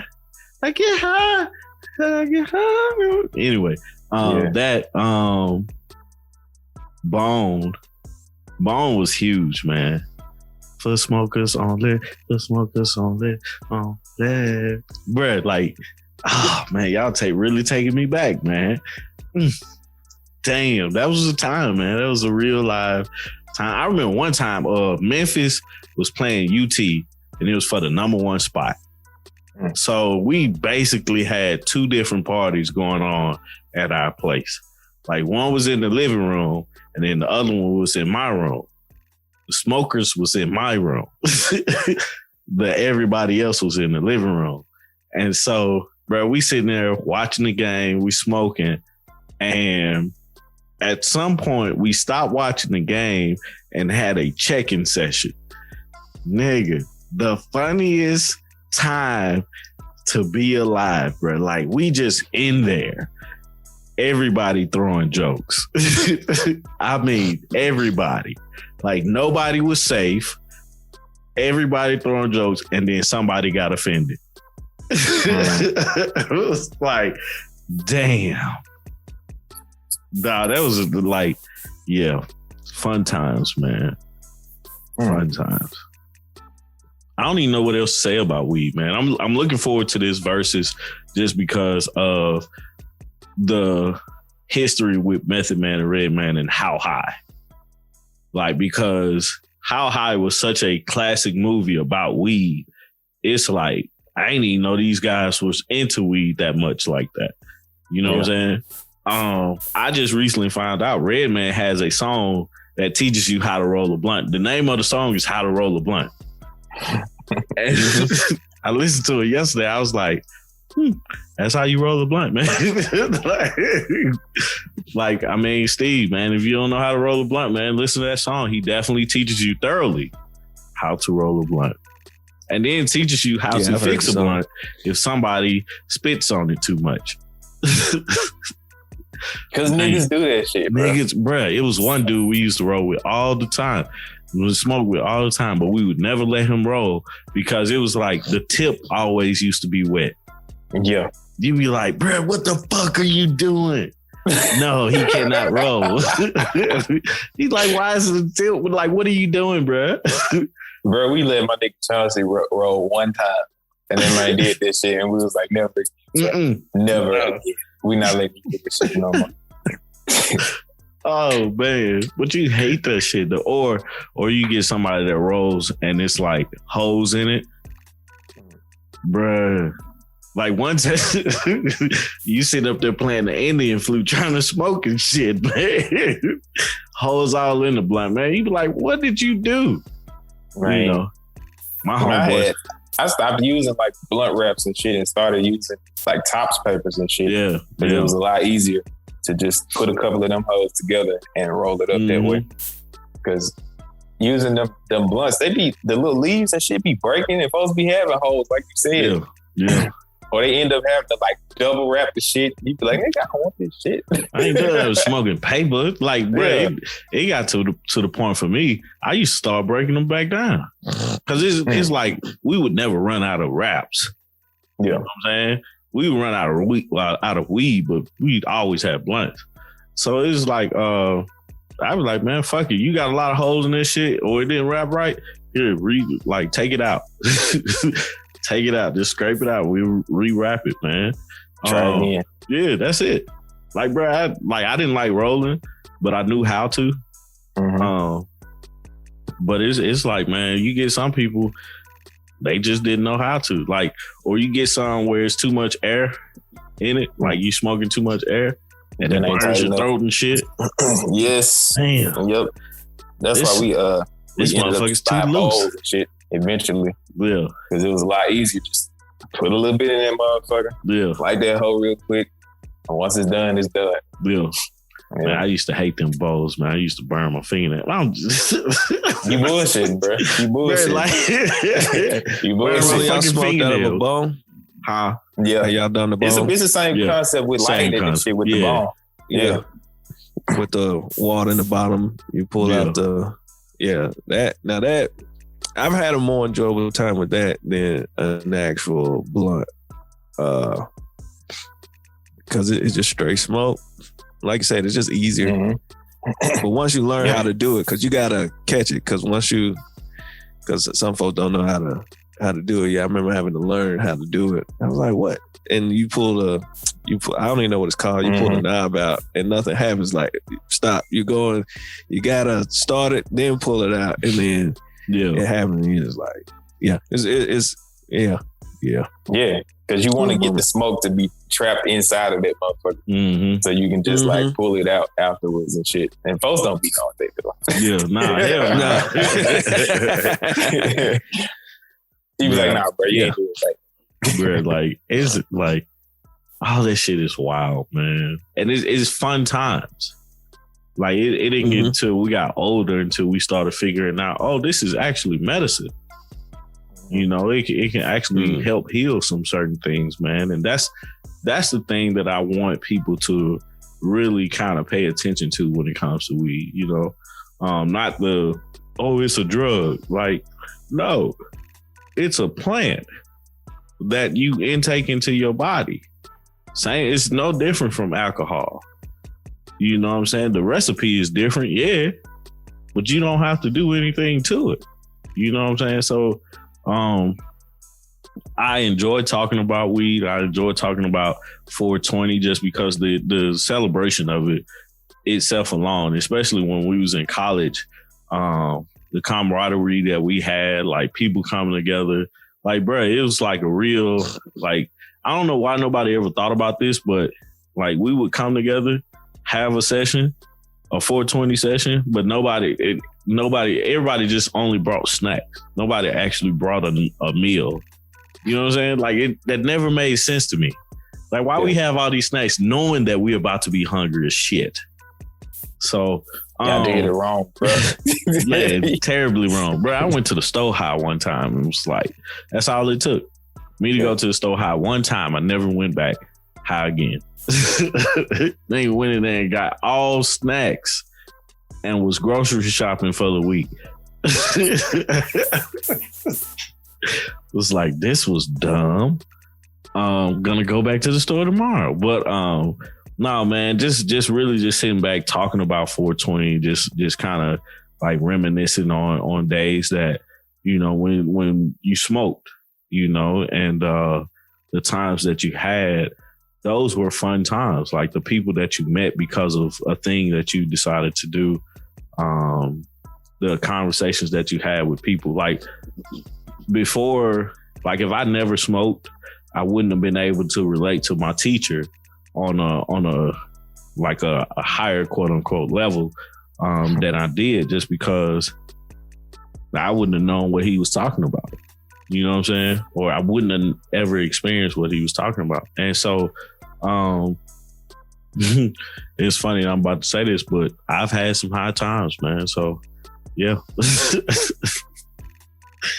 Oh, man. But it's all enjoyable and all fun, man. If y'all don't have anything, do y'all have anything else? Also, just to mention, it had brought one of the such great times for everyone with, the development of Rolling Loud, which is pretty much a festival concert. Yeah. For, the baby threw out pounds of weed at Rolling Loud. Yeah. And then also, it's a booming, incredible business at the moment, and it's legal in certain states, well, at least federally. Yeah. So, I think it just gets a bad rap. I really don't think it need to be looped in with drugs.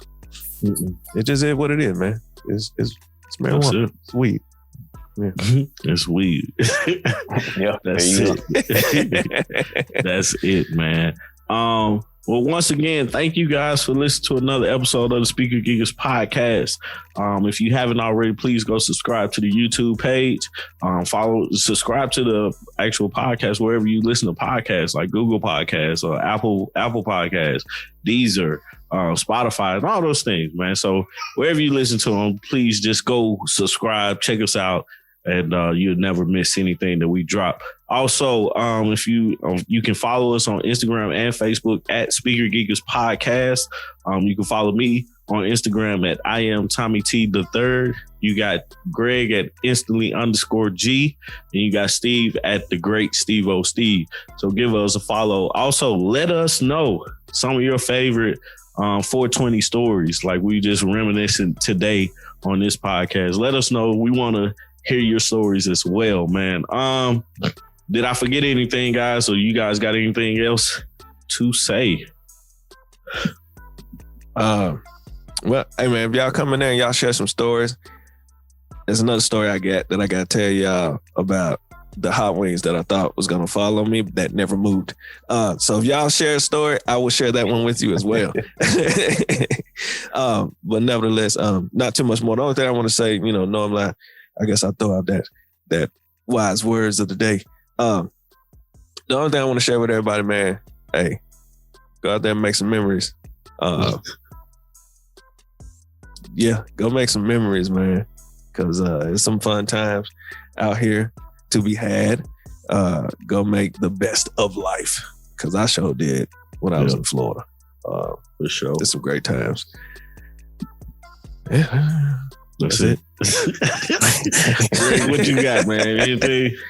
Nothing, man. I ain't got nothing, man. Just shout out to all the people who have ever smoked weed, people who will smoke weed, all of the artists who music about it.